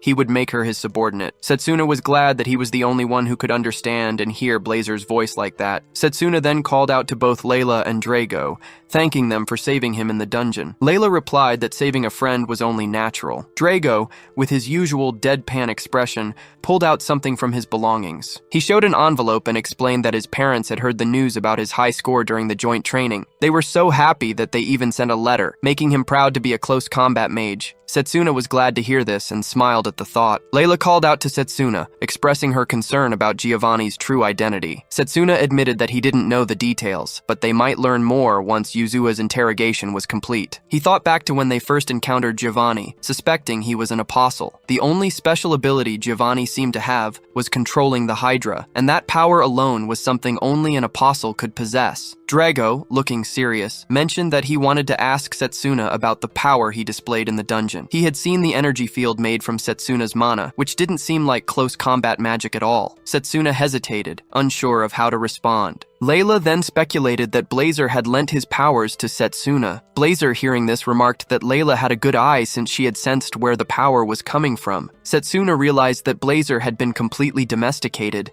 and he himself felt somewhat empty, unsure of how to explain this situation properly. Suddenly, Professor Silas called out to Setsuna. As Silas approached, two other students wondered aloud if Silas was going to scold another student again. Silas yelled at them to leave, and they quickly complied. He then pointed at Blazer and asked what kind of animal he was, as he had never seen such a magical beast before. He noted that it didn't appear to be one of the banned magical beasts. Setsuna thought to himself that this was a bad situation. Silas continued scolding him, saying that didn't he know he needed to register his pet at the academy? Blazer, hearing Silas call him a pet, bristled with anger. Silas, noticing the reaction, wondered if there was a legitimate reason for Blazer's presence. If not, it would have to make arrangements to remove the animal. Blazer, now furious, was ready to retaliate, but before anything escalated, Zachary appeared, apologizing for the oversight. He explained that he had received the registration form, but had carelessly forgotten about it. He bowed to Silas in apology. Setsuna understood that Professor Zachary was covering for him. Silas, visibly surprised, remarked that a professor was lowering his head for a student, especially for one like Setsuna, who had been the top and most honored student in the close combat department. Silas found the situation quite embarrassing. Zachary, still bowing, acknowledged that it was as Silas said. Drago, frustrated, slammed a table and stood up, walking toward Zachary. He then turned to Zachary and with a grin said that it's all thanks to him. The reason the close combat department finished first during the joint training was because of Professor Zachary. Setsuna and Layla approached Zachary to thank him. Setsuna thanked the professor sincerely, while Layla, despite his unconventional methods, expressed gratitude, saying that everything he had done was for their sake. Zachary, touched by their words, acted emotional but also seemed to enjoy the attention from the three of them. Silas, visibly annoyed, wondered aloud what foolishness they were all involved in and whether they truly believed such a thing was believable. The girl turned to a boy and whispered that the close combat department was currently ranked higher than Silas's department. The boy added that it was no wonder Silas was acting so high and mighty. Angered by their comments, Silas snapped, telling them to just submit the document by the next morning without further delay. Setsuna, relieved that he had been saved from a worse situation,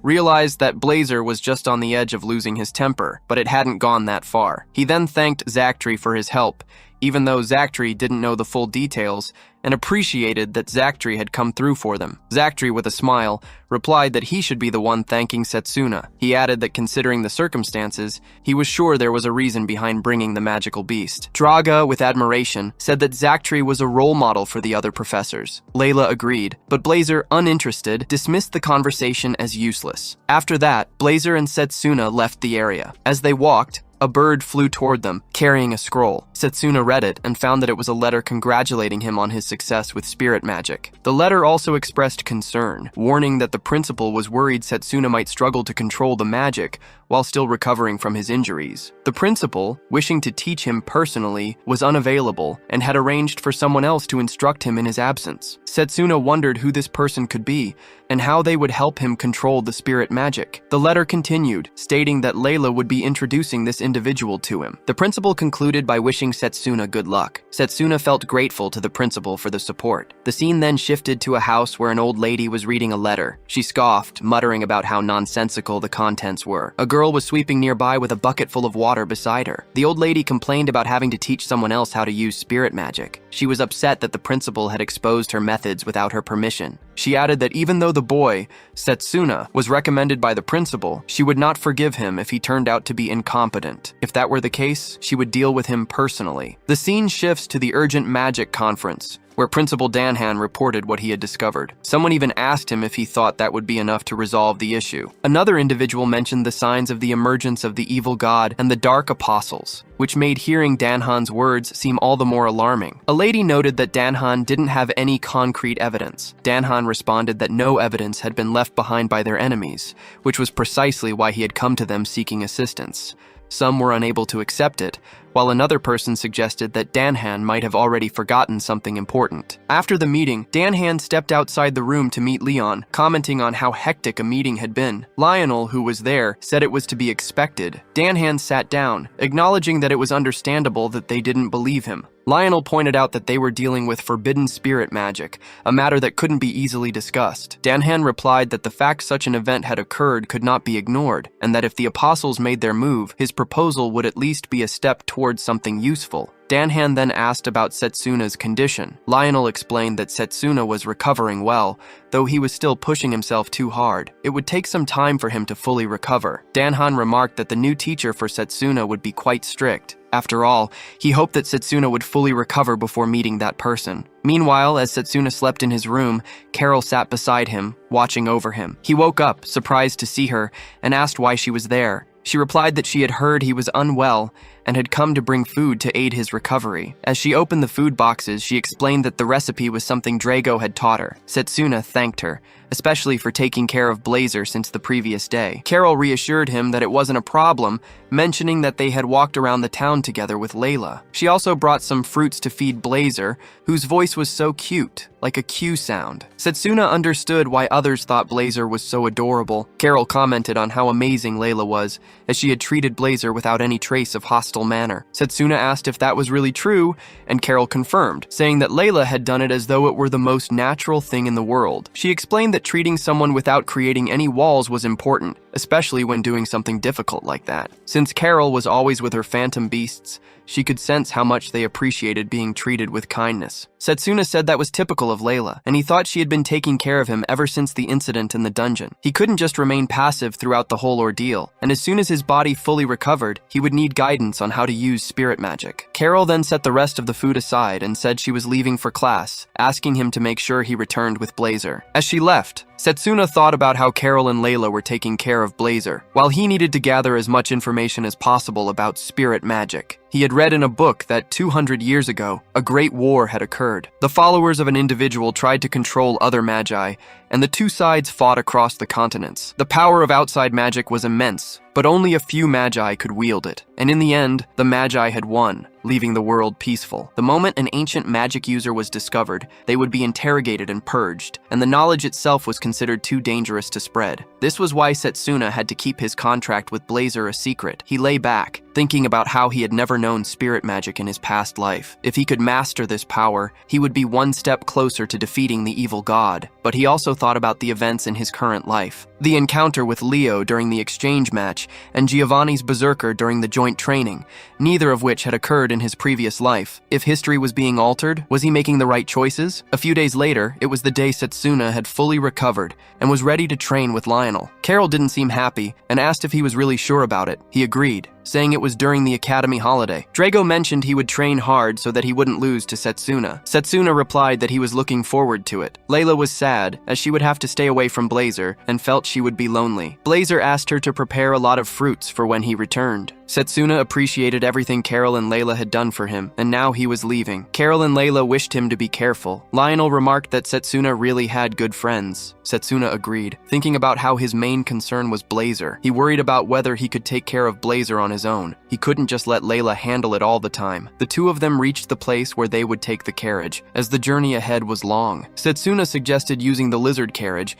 but Lionel explained that it was difficult to master riding them. However, it was the best option for long-distance travel, as all they needed to do was cling to the lizard. The owner of the lizards told them that they were very fast and the ride might be rough. He also warned that he wouldn't take responsibility if any student got injured while riding one. Setsuna was fine with that, thinking it would depend on the lizard, and he resonated with them. Setsuna easily mounted the lizard, thinking that if he just treated it naturally, it would respond well. As he settled in, he remarked that it seemed fine. The man who owned the lizard clapped in surprise, apologizing for underestimating Setsuna due to his age. He explained that most people struggled in the beginning. Setsuna recalled riding similar creatures in his previous life. As Setsuna and Lionel set off, Blazer seemed to enjoy the ride. Looking at Lionel's face, Setsuna asked if he was feeling motion sickness. Lionel replied that he wasn't used to it yet. As they traveled, they noticed 3 women armed with weapons standing in their path. Something about them felt different. They didn't seem like ordinary bandits. As Lionel had suspected, one of the women confirmed that they were Jabardest, servants of the witch Morgana. Setsuna recognized the name.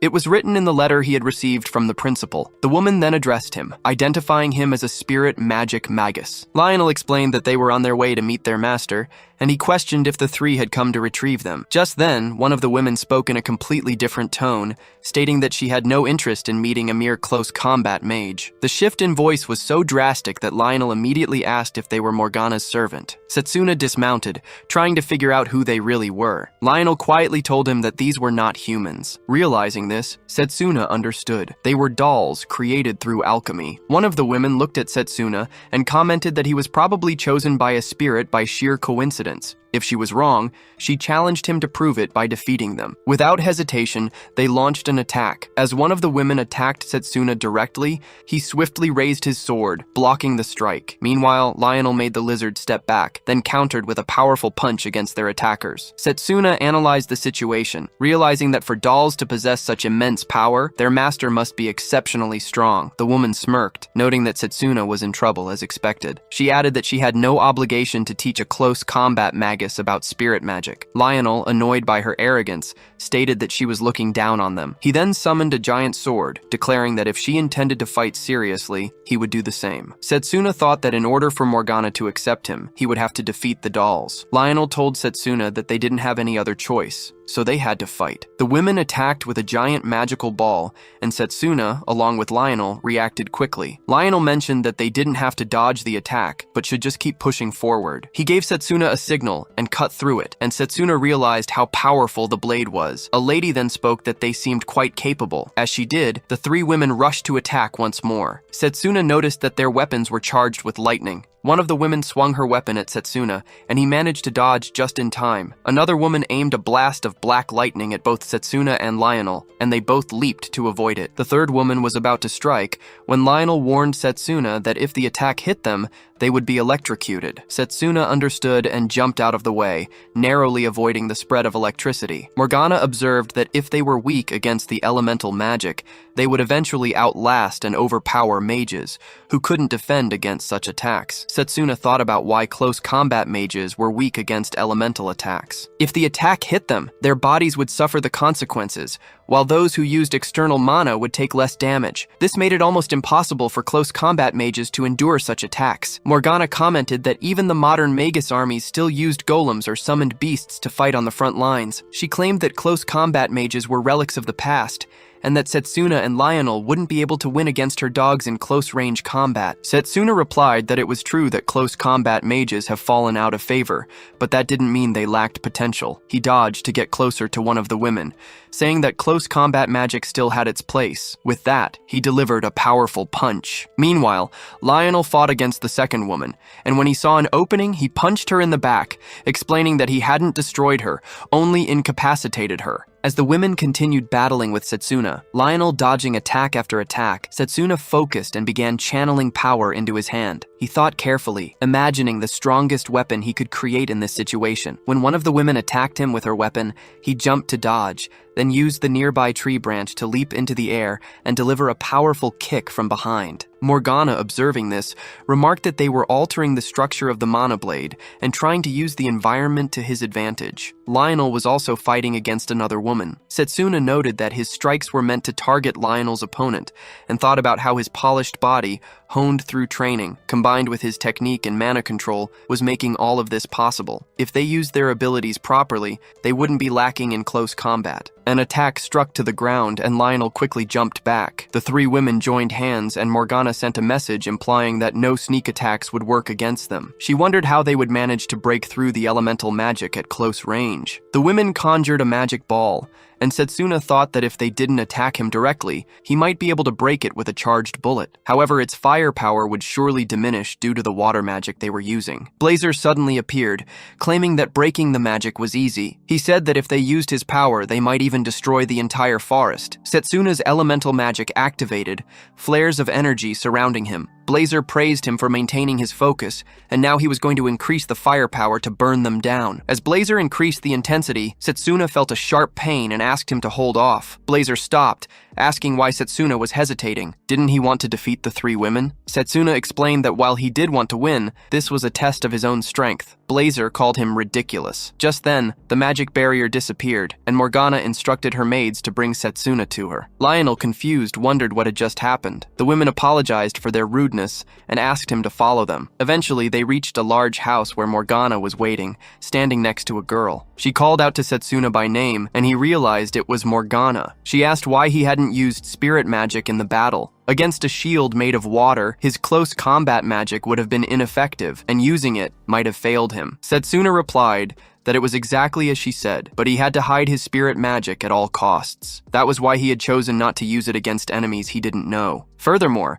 if he had used spirit magic in that situation, the whole forest would have burned, and destroying nature and harming animals for no reason was something he wanted to avoid. Morgana commented that Setsuna was too soft-hearted, but she praised him for not forcing himself to use spirit magic when he couldn't control it yet. If he had used it in that situation, he would have failed. However, she would guide him on how to control it. Setsuna bowed his head in gratitude. Blazer, watching the exchange, wondered if Morgana was seriously talking about controlling him. It seemed like a joke. Morgana responded, saying that while Setsuna was strong, no matter what she saw, he was still an unrefined animal. Blazer replied that he would show her his true form. He began to grow slightly, and Setsuna realized that Blazer was forcefully absorbing mana from him. Blazer declared that he would burn everything, even her bones if it came to that. Setsuna panicked, realizing that he couldn't control Blazer's power, and if this continued, everything would be reduced to ashes. Morgana reassured him that there were no other humans living in the forest, which made it easier for her to control the situation. However, she wouldn't let Blazer burn all down. With that, she summoned her spirit, declaring that she would show Setsuna how a true spirit should be controlled. Blazer attacked her with a fireball, but as it struck Morgana's body, she transformed into water and regenerated effortlessly. She declared that it was time to end the battle. Using her power, she summoned a massive surge of water from the lake, leaving Lionel in shock. The water rushed toward Blazer, extinguishing its flames. Morgana stated that the spirit had merely formed a weak bond with Setsuna, making its power insufficient. It was nothing more than a wild beast. However,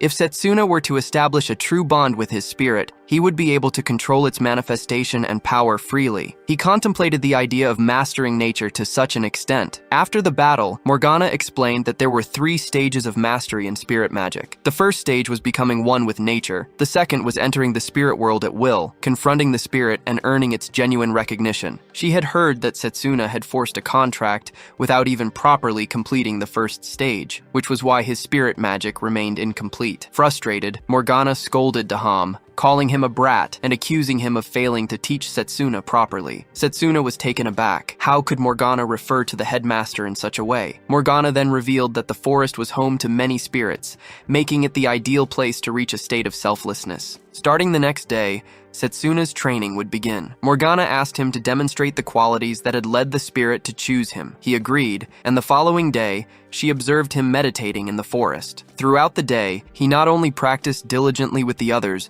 but also helped with household chores and kept the house clean. One night, as he was training near the lake, several glowing lights began to descend around him. He immediately understood that he was amidst presence of nature itself. Gazing toward the house perched on the cliff, he murmured to himself that he was now ready to face Blazer. As they gathered in the house, Morgana remarked that it seemed Setsuna had sensed the presence of the spirits and reached this stage in just 2 weeks, an impressive feat. She explained that from this point on, he would need to enter the spirit world and form a bond with the spirits. However, she revealed that in the spirit world, magic power was meaningless, and only one's true strength mattered. Even though Setsuna had gained the ability to perceive spirits, facing Blazer alone would still be too much for him. Morgana decided she would accompany him. Blazer acknowledged the unusual circumstances, but remained skeptical, questioning whether Morgana truly believed she could challenge him in the spirit world. She mourned Setsuna, not to get too full of himself. Setsuna calmly responded that all he needed was Blazer's approval. Morgana then turned to Lionel, explaining that while they were in the spirit world, their physical bodies would be completely defenseless, since this place was their hideout. Guarded by their servants, she entrusted Lionel with their protection. Lionel agreed, assuring them that he and the others would safeguard their bodies while they were away. Morgana suggested they begin and instructed Setsuna to first reach a state of selflessness. Once he did, the door to the spirit world would open. Setsuna followed her guidance, and when he opened his eyes, he found himself standing face to face with Blazer, with Morgana by his side. Morgana remarked that Blazer's arrogance was not without merit. Setsuna realized that since he could not perceive the spirits, he understood the true extent of Blazer's power. Blazer, noticing the change, commented that it seemed Morgana was taking this a bit more seriously. She then created a barrier and explained that it was meant to protect Blazer's will. She mourned that if Setsuna confronted him directly, he might be left behind in the spirit world. Blazer scoffed, telling Morgana not to get ahead of herself and questioning if she truly believed she could control his power with such weak determination. Setsuna, now enraged, retorted that he had trained in magic control more than anyone. Since spirit power followed the same principles, he had mastered it as well. Now that he had reached a state of selflessness, he believed that nothing would hold him back. If he wanted Blazer's approval,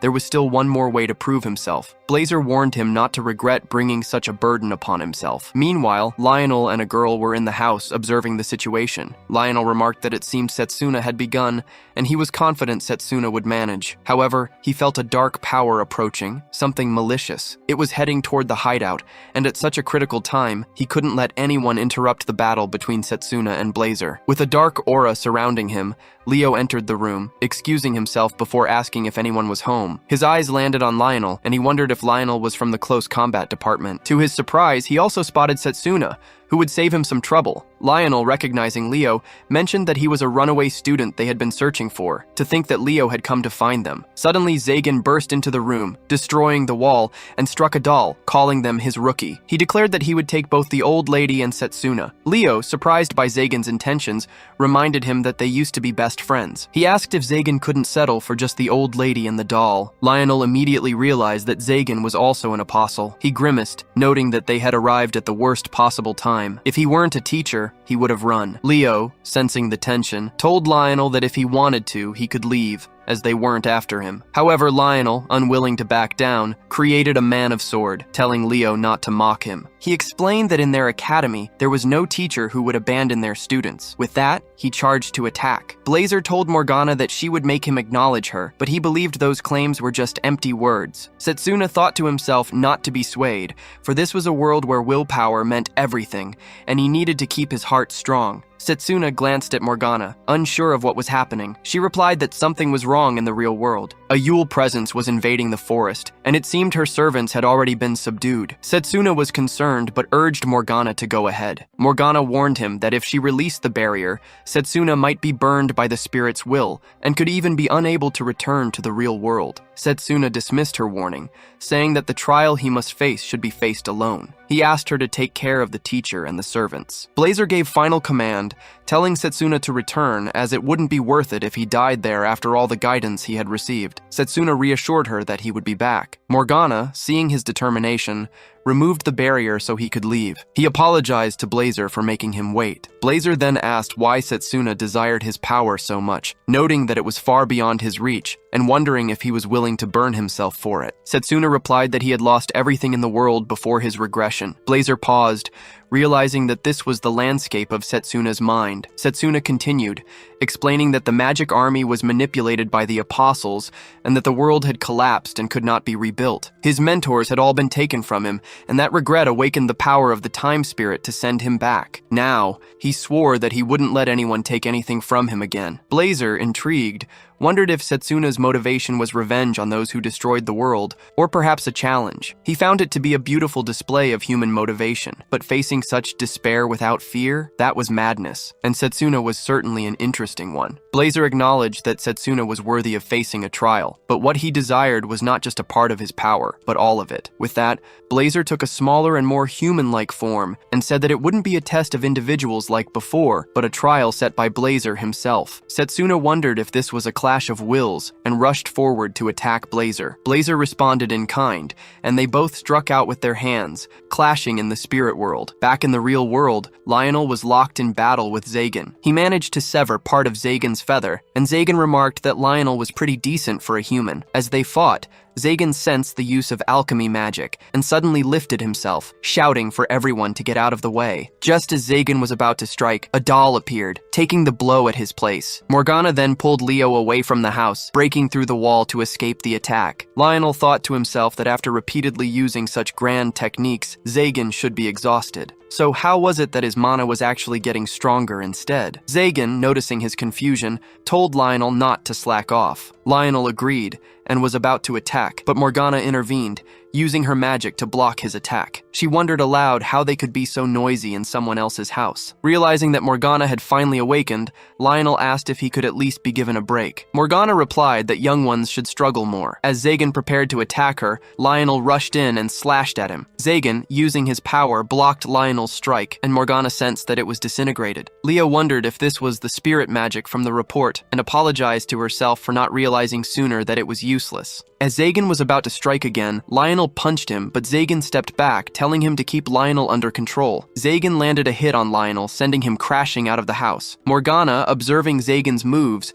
wondered if his ability could nullify all magic, allowing him to avoid any attacks. She questioned whether this was a special technique, or if there was some kind of prerequisite for it. Morgana considered striking him with magic at close range, hoping that the lack of time to react would make her attack more effective. She then made the lake water swell to enormous proportions, preparing to unleash it upon them. Outside, Leo realized that Morgana was aiming directly at him from beneath the ground, but he wasn't worried as he used his power to defend. He thought that if it didn't work, she would have no choice but to use her trump card. Morgana raised the water even higher, planning to wrap him in it and swallow both of them. Leo, sensing her intentions, commented that it was overdoing things, but it wasn't a bad plan. He used his power to strike the water, blasting it away and causing it to rain down in torrents. He remarked that he had trained a bit as well. Morgana, impressed, wondered if he was using long-range magic combined with disintegration. Leo confirmed, asking if that would be enough as a souvenir for the underworld. With that, he prepared to attack, stating that his mission was complete. But before he could strike, Setsuna suddenly rushed in, delivering a punch. Morgana understood immediately. Setsuna had defeated the spirit. Lionel observed Setsuna, who was surrounded by intense flames but skillfully controlled them, ensuring they didn't spread to the forest. Zagan, noticing Setsuna, mentioned that he was different from Leo. Blazer wondered if they were opponents worth burning, considering the situation. Setsuna, with determination, stated that they were strong opponents, but he didn't need to lower his guard. Blazer reflected on their earlier match, acknowledging that Setsuna had won, but with his humble attitude, which didn't seem to suit him. Setsuna reminded Blazer of their battle in the spirit world, where Blazer had punched him, sending him staggering back. Both of them were exhausted, and Blazer admired Setsuna's incredible willpower. He noticed that despite trembling, Setsuna continued to smile. Even though Setsuna's face was showing signs of strain, he remained resolute, believing he would win. Blazer, preparing to attack, remarked that Setsuna had remarkable confidence for such a weak human. Setsuna commented that Blazer was indeed strong, which explained his undefeated record, but that very strength was also his weakness. Babu commented that Blazer was indeed strong, which explained his undefeated record, but that very strength was also his weakness. Blazer wondered what Setsuna was talking about, and Setsuna explained that he had faced defeat and despair many times in the past. However, having hit rock bottom, he now knew how to rise again. No matter how hard things got, his spirit wouldn't break, and his willpower would lead him to victory. He was ready to strike, declaring that this would be Blazer's first defeat. Blazer, rising to his feet, declared that it would be Setsuna's last defeat. With all their power, they clashed. After some time, Blazer marveled at Setsuna's strength, admitting that Setsuna had surpassed his expectations. Now he acknowledged that Setsuna had won, though he wondered when Setsuna had become so strong to the point of certain victory. Setsuna replied that in the midst of battle, he had felt his willpower swelling, and the intensity of Blazer's resolve felt like a blazing fire, which began to flow into him. Blazer realized how it had happened without even realizing it, and acknowledged Setsuna as a worthy ally, someone he could entrust his power to. He asked Setsuna to take his hand. They both clasped fists, and Setsuna thanked him for entrusting him with his power. Blazer replied that there was no need for thanks, and urged him to go. Setsuna nodded, and without further words, turned and stood before Zagan. Laganal warned Setsuna to be careful of Zagan's claws. Setsuna replied that they steal the magic power of whatever they touch. He thought to himself that Zagan was the only apostle he had fought before returning, and his authority was the devourer of all. Although Zagan could nullify attack magic, he could absorb the mana of anyone he slashed. Zagan was the most powerful entity to have single-handedly annihilated the Northern Kingdom, a place known for its advanced alchemy equipment, all while stealing their magic power. Zagan, noticing Setsuna's knowledge of his authority, remarked that he didn't know how Setsuna had learned about it, but he wouldn't win against him. Leo, trying to regain his composure, winced in pain and noted that Setsuna was much faster than before. Setsuna was surprised that Leo was still able to stand and wondered if he had reduced the impact with magic integration, realizing Leo had grown even stronger. Zagan told Leo that he would handle Setsuna and asked him to step back and watch. Leo agreed, stepping back to observe. Setsuna reflected that before returning, he had managed to defeat Zagan by exploiting his advantage in long-range magic, but now Zagan's specialty was in close-range combat, and one hit could be fatal. However, Setsuna had changed as well. He blocked Zagan's attack and landed a side punch, forcing Zagan to step back, but Setsuna didn't stop. He pressed the attack again. Zagan, shocked, declared that it was impossible for Setsuna to be faster than him. Setsuna thought to himself that by combining Blazer's power with his own physical boost, he could move much faster. Lionel realized that Setsuna was now combining close combat techniques with spirit magic, enabling him to move even quicker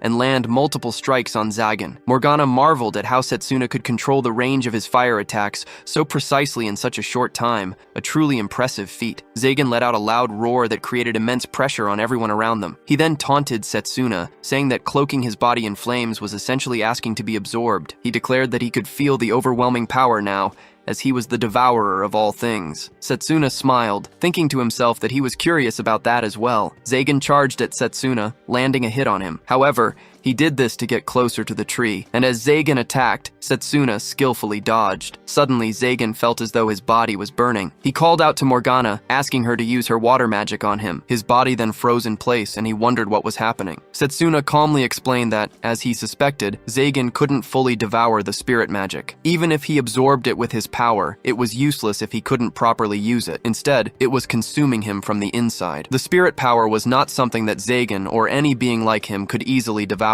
Zagan shouted at Setsuna, accusing him of doing this on purpose. He then turned to Leo, demanding that he disintegrate the magic inside his body. Leo replied sarcastically, pointing out that Zagan had told him to just watch earlier, and now he was fine with Leo interfering. Leo attacked Zagan, and Zagan was puzzled, wondering what Leo was doing. The attack even hit Morgana in the process. Zagan finally realized that Leo had betrayed them. Leo responded, saying that he prioritized the mission and dealt with Morgana because his former superior was useless. He added that Zagan's keen sense of smell had been useful in locating Morgana, but his beastly nature had become unbearable. Leo had done what needed to be done. Furious, Zagan yelled that he would never forgive Leo and vowed to take them all down with him. For his master's sake, he would kill them all. As Zagan prepared to attack, Setsuna used his spirit flame magic, slashing through the air with an inferno slash. Zagan responded by spitting a stone from his mouth, but it was destroyed in the attack and Zagan was ultimately killed, his body turning to ashes. Setsuna gazed at the black gemstone left behind, then called out to Leo what realized he had already escaped. He muttered Leo's name, vowing to remember it. No matter where Leo was, Setsuna would find him and defeat him without mercy the next time they crossed paths. Morgana collapsed and Setsuna rushed to her side, telling her to hang in there and promising to treat her immediately. However, she explained that the opponent had used disintegration magic and her body couldn't be saved. Both Lionel and Setsuna were deeply saddened by the news. Morgana, with a faint smile, told them not to be sad. She acknowledged that Setsuna was the close combat mage recognized by the spirit flame and that she had something to entrust him. She handed him a tool that contained her spirit, explaining that if he used it, it would be helpful for him to understand the speed of water in the sea. She entrusted it to him. Setsuna, shaken, pleaded with her not to speak as if she was leaving behind a keepsake. He refused to accept that there was no way to save her, but Morgana had already passed away, and Setsuna gently laid her down, his heart heavy. He whispered to himself that no matter how strong he became, if he couldn't protect those important to him, then what was the point? Lionel approached, trying to console him. He explained that life was uncertain and no one knew what would happen next. No matter how strong someone was, humans were imperfect. The most important thing was to keep facing challenges without giving up, and as long as they were alive, they should continue to fight. Lionel hoped that Setsuna could understand that. Just then, a girl approached and patted Setsuna on the head. She playfully told him that he had been tricked and warned him not to say things like keepsake because it brought bad luck. To his shock, she declared that she was the real Morgana. Both Setsuna and Lionel were stunned. Morgana explained that the old woman he had seen before was actually an alchemical doll, just like the other servants. However, unlike the others, Morgana had embedded her soul into the doll, which was why all of her emotions and powers resided in that old woman. She teased Setsuna, calling him a fool and saying that it was simply a matter of experience. Lionel, still in disbelief, wondered if the old woman was just a decoy. Morgana confirmed that she was, mentioning that the old woman was the masterpiece of the alchemist. She asked if everyone was surprised by the revelation. Setsuna, still trying to process everything, admitted he had never seen a doll so lifelike. He remembered that even in the spirit world, she had appeared as the old woman. Morgana replied that in the spirit world, appearances could be changed at will. Lionel asked that wasn't it a bit much to say that she was Morgana. Morgana revealed her pointed ears, confirming that she was indeed an elf. She explained that elves had lifespans that were much longer than humans, and she asked Setsuna to guess her age. Lionel turned to Setsuna, asking him to give it a try as he was good at that sort of thing. Setsuna, however, immediately refused, knowing it was a trap. There was no right answer to the question. Morgana laughed and revealed the correct answer. She was 300 years old. Setsuna remarked that they didn't answer in digits, then asked if that meant she had also been involved in the Great Magic War. Morgana smiled, asking if he was interested in the war. She said she could tell him about it, but it would come at price. Setsuna, always ready for information, said he had some winning to offer. Morgana chuckled, telling him not to take it so seriously. She assured him it wasn't about money, that it wasn't safe to talk there. She suggested they move to the lake where they could discuss the erased history in peace. As they reached the lake, Morgana picked up a stone and threw it into the water. She attempted to jump across, but on her third attempt, the stone sank, and she was frustrated that she hadn't broken the 90-year record. Setsuna turned to Lionel and asked if he was the only one who couldn't keep up with her. Lionel replied that he was in the same position. He speculated that Morgana must have been under a lot of stress. Morgana sighed and suggested they get back to the story of the Great War. She explained that, as they knew, the world was inhabited by various races: humans, dwarves, beastmen, and others. Among them, the elves had lifespans that could be considered eternal. The elves preferred living in nature and often had the opportunity to interact with spirits. This connection allowed them to master spirit magic. The elves and spirits, sometimes revered by humans,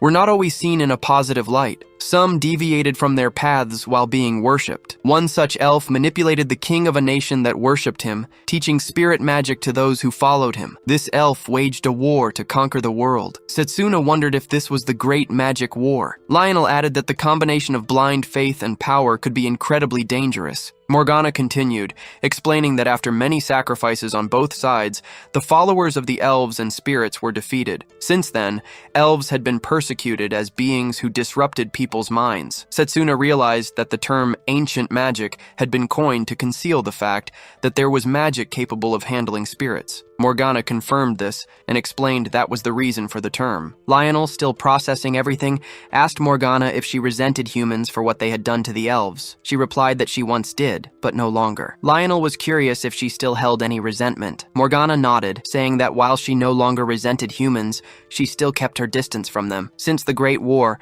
there were still those who sought the lives of elves. Even after 200 years, the legacy of hatred remained. That was why she used a double identity to hide her true form. Setsuna asked why she had revealed her real self to them. Morgana explained that it was because Dan had trusted Setsuna, and Setsuna had proven he deserved that trust. Moreover, she had seen him cry, and she felt it was time to show her true self. Setsuna quickly corrected her, saying that he hadn't cried. He reflected on the Great Magic War, thinking that the elves had used spirit magic and succeeded in defeating one of the apostles. However, the great power that came with that responsibility required the use of forbidden magic, which led to many sacrifices. The three of them then began restoring and clearing the forest, repairing the damage they had caused. After everything was completed, it was time for them to part ways. Morgana thanked them for cleaning up the area. Setsuna responded with gratitude, saying he was glad to have met her. Liana Lin asked what her plans were after this. She replied that since her whereabouts had been discovered, she would have to hide somewhere else, and they would probably never meet again. Setsuna called out to her,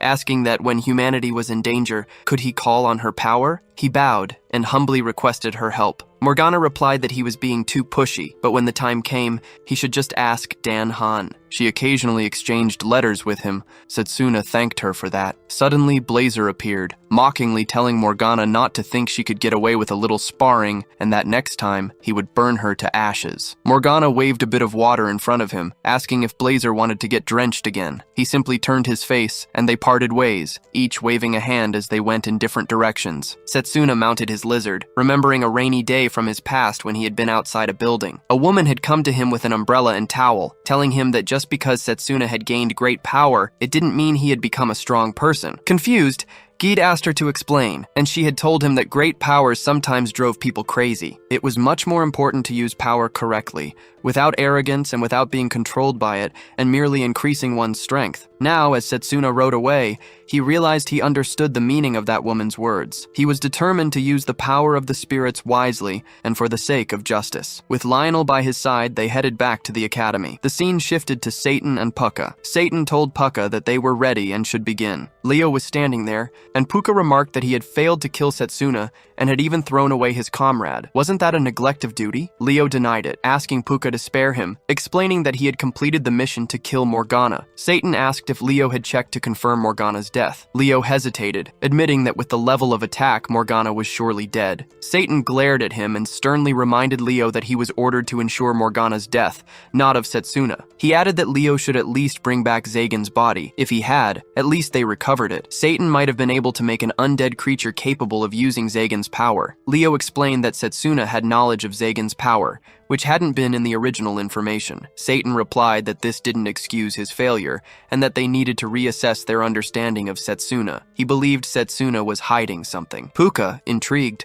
wondered if Leo's undead toy had been destroyed as well. He then recognized a figure in the distance, Giovanni. Satan called out to Tsukuyomi, asking if she could handle the situation. She replied that she didn't have any other choice. It was almost the right time. Tsukuyomi, eighth apostle, had the power to revive the dead. Setsuna with Lionel were traveling under a beautiful sky. Lionel mentioned that they were about half a day away from the academy. Setsuna wondered how everyone was doing. Lionel, concerned, remarked that Drago was probably training excessively, and Setsuna agreed, wondering when he had started caring about those around him. Lionel asked if things were different before. Setsuna agreed, saying that he had only focused on training himself. He believed that by pursuing the pinnacle of long-range magic, he could win every battle on his own, without needing anyone's help. Those around him only served as encouragement, and he had few friends. However, things were different now. He had reliable comrades with him. Furthermore, he had learned that there were various forms of strength in other magical systems beyond just long-range magic. The magic control he had cultivated before his return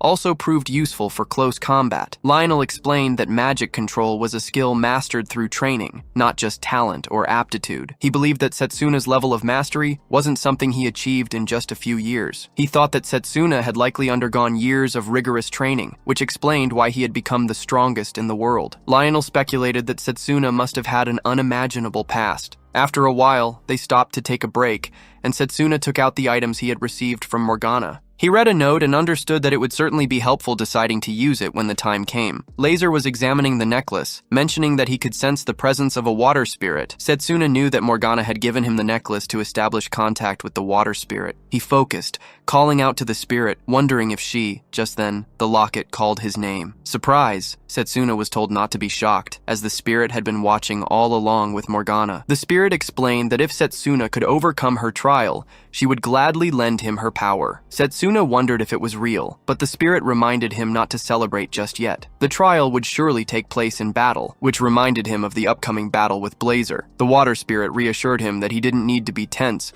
as her trial was meant to challenge him and help him grow. Setsuna wondered what he needed to move. The spirit explained that she was grown tired of the spiritual world and wanted to experience a new perspective. Blazer, surprised, remarked on how lenient the spirit was, adding that it was typical for him not to get along with her. The spirit responded that she didn't dislike Blazer at all. Setsuna thought it was fine that, unlike Blazer, the spirit was friendly, but he still wondered what she meant by moving someone. Lionel placed his hand on Setsuna's shoulder, telling him that he was really lucky. He then said that, to be honest, he had a great story that would move Setsuna, a tale of fiery friendship that would bring tears to their eyes. The spirit wondered about this whole story. Lionel nodded and began explaining that it was about the heroes who saved the country decades ago. Or do we know? The indestructible Blade and Wallace the Iron Walls. A great story indeed. As Lionel continued telling the story, it might turn into morning and Setsuna had fallen asleep. When he woke up, he saw that Lionel was still talking to the water spirit. Setsuna decided to discuss the matter once they returned to the academy. Back at the academy, Setsuna was talking with Carol, Drago, and Layla. Layla wondered about something that had moved, and Drago asked Setsuna if anything had happened during the break. Setsuna explained that it had been just a bit of training. Layla then suggested they visit an art museum together next time, mentioning that she had a friend who knew a lot about art. Setsuna agreed, saying that it would surely be helpful. Drago asked that they should all join, and Carol agreed, saying, "Just leave it to me." Later, they all arrived at the museum to explore. Afterward, as they were heading back, Setsuna returned to Drago, and Drago removed his t-shirt to show off his body. Carol, in turn, unleashed her inferno, displaying its power. Even Blazer didn't step back and showed off his own powers. Setsuna, however, was still concerned about the water spirit. The scene shifted to Setsuna training under the world tree. While working on his reflexes, Blazer remarked that Setsuna had mastered his power to the point where it was almost like having a partner. He had surpassed the human limit so quickly. Setsuna replied he never thought he would hear such words from Blazer. He assured him that there was no need to worry, as the new techniques seemed almost complete. As Setsuna looked around, he noticed the snow, realizing that winter had already arrived. He thought to himself that the time of the incident was approaching, and he still hadn't made the contract with the water spirit. Packing his things, Setsuna muttered that they should put the trial on hold for a while since he had something else to do. Blazer asked if he was sure he was done with the training. Setsuna replied that the timing was right, but he couldn't ignore the power of the sacred tree any longer. They had used a vast amount of mana in their training, and it would take a few years to recharge. Setsuna bowed toward the tree, thanking it for helping him master Blazer's powers so well. With the end of the year approaching, Setsuna realized there was no time to rest. Blazer wondered if this meant a big battle was coming. Setsuna confirmed, explaining that before returning, the humidity had been defeated by the evil god, and there were 4 main causes behind the defeat. One of these would occur in the next 7 days. Blazer asked what the 4 great causes of defeat were. Setsuna replied that among the invasions by the evil god, there were 4 particularly fatal events: the Great Pledge of the Dragon's Silence, the destruction of the Magus army, the overnight disappearance of the royal capital, and the army of the underworld starting to move within 7 days. Additionally, the sudden appearance of a number of undead caused both the Magus party and civilians to suffer great losses. Blazer asked if undead were not considered much of a threat. Bahat replied that they would not be if they were just regular undead.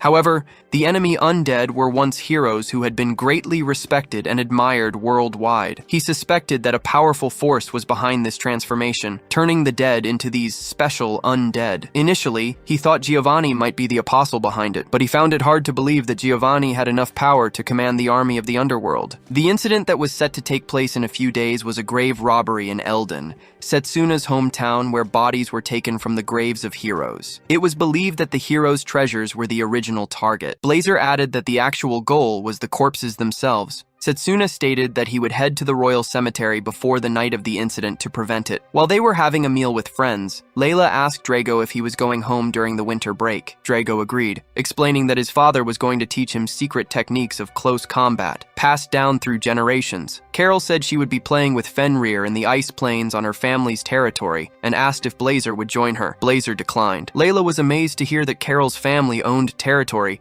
and she couldn't even imagine it. Layla then asked Setsuna how he planned to spend his time. He appeared deep in thought, and when she called out to him again, he seemed surprised, asking what they were talking about. Layla thought he had become lost in thought again, and wondered if he was hiding something dangerous from them that he couldn't share. Just then, Carol leaned closer to Layla and told her that Setsuna had secret popularity among the girls, and if Layla didn't make a move soon, she might lose him. Layla denied it, saying that wasn't the case. Carol assured Layla she didn't need to hide it. Layla then asked Setsuna where he was from. He replied that he was from an orphanage in the Eldina region. Layla mentioned that it was very close to her family's inn. Carl, who had been listening, interrupted and mentioned that her family ran an inn. Setsuna asked who he was. Carl, irritated, responded that he was Carl the Noble. Then, Carl invited Layla to join his salon, promising her a luxurious vacation far beyond the experience of staying at an inn.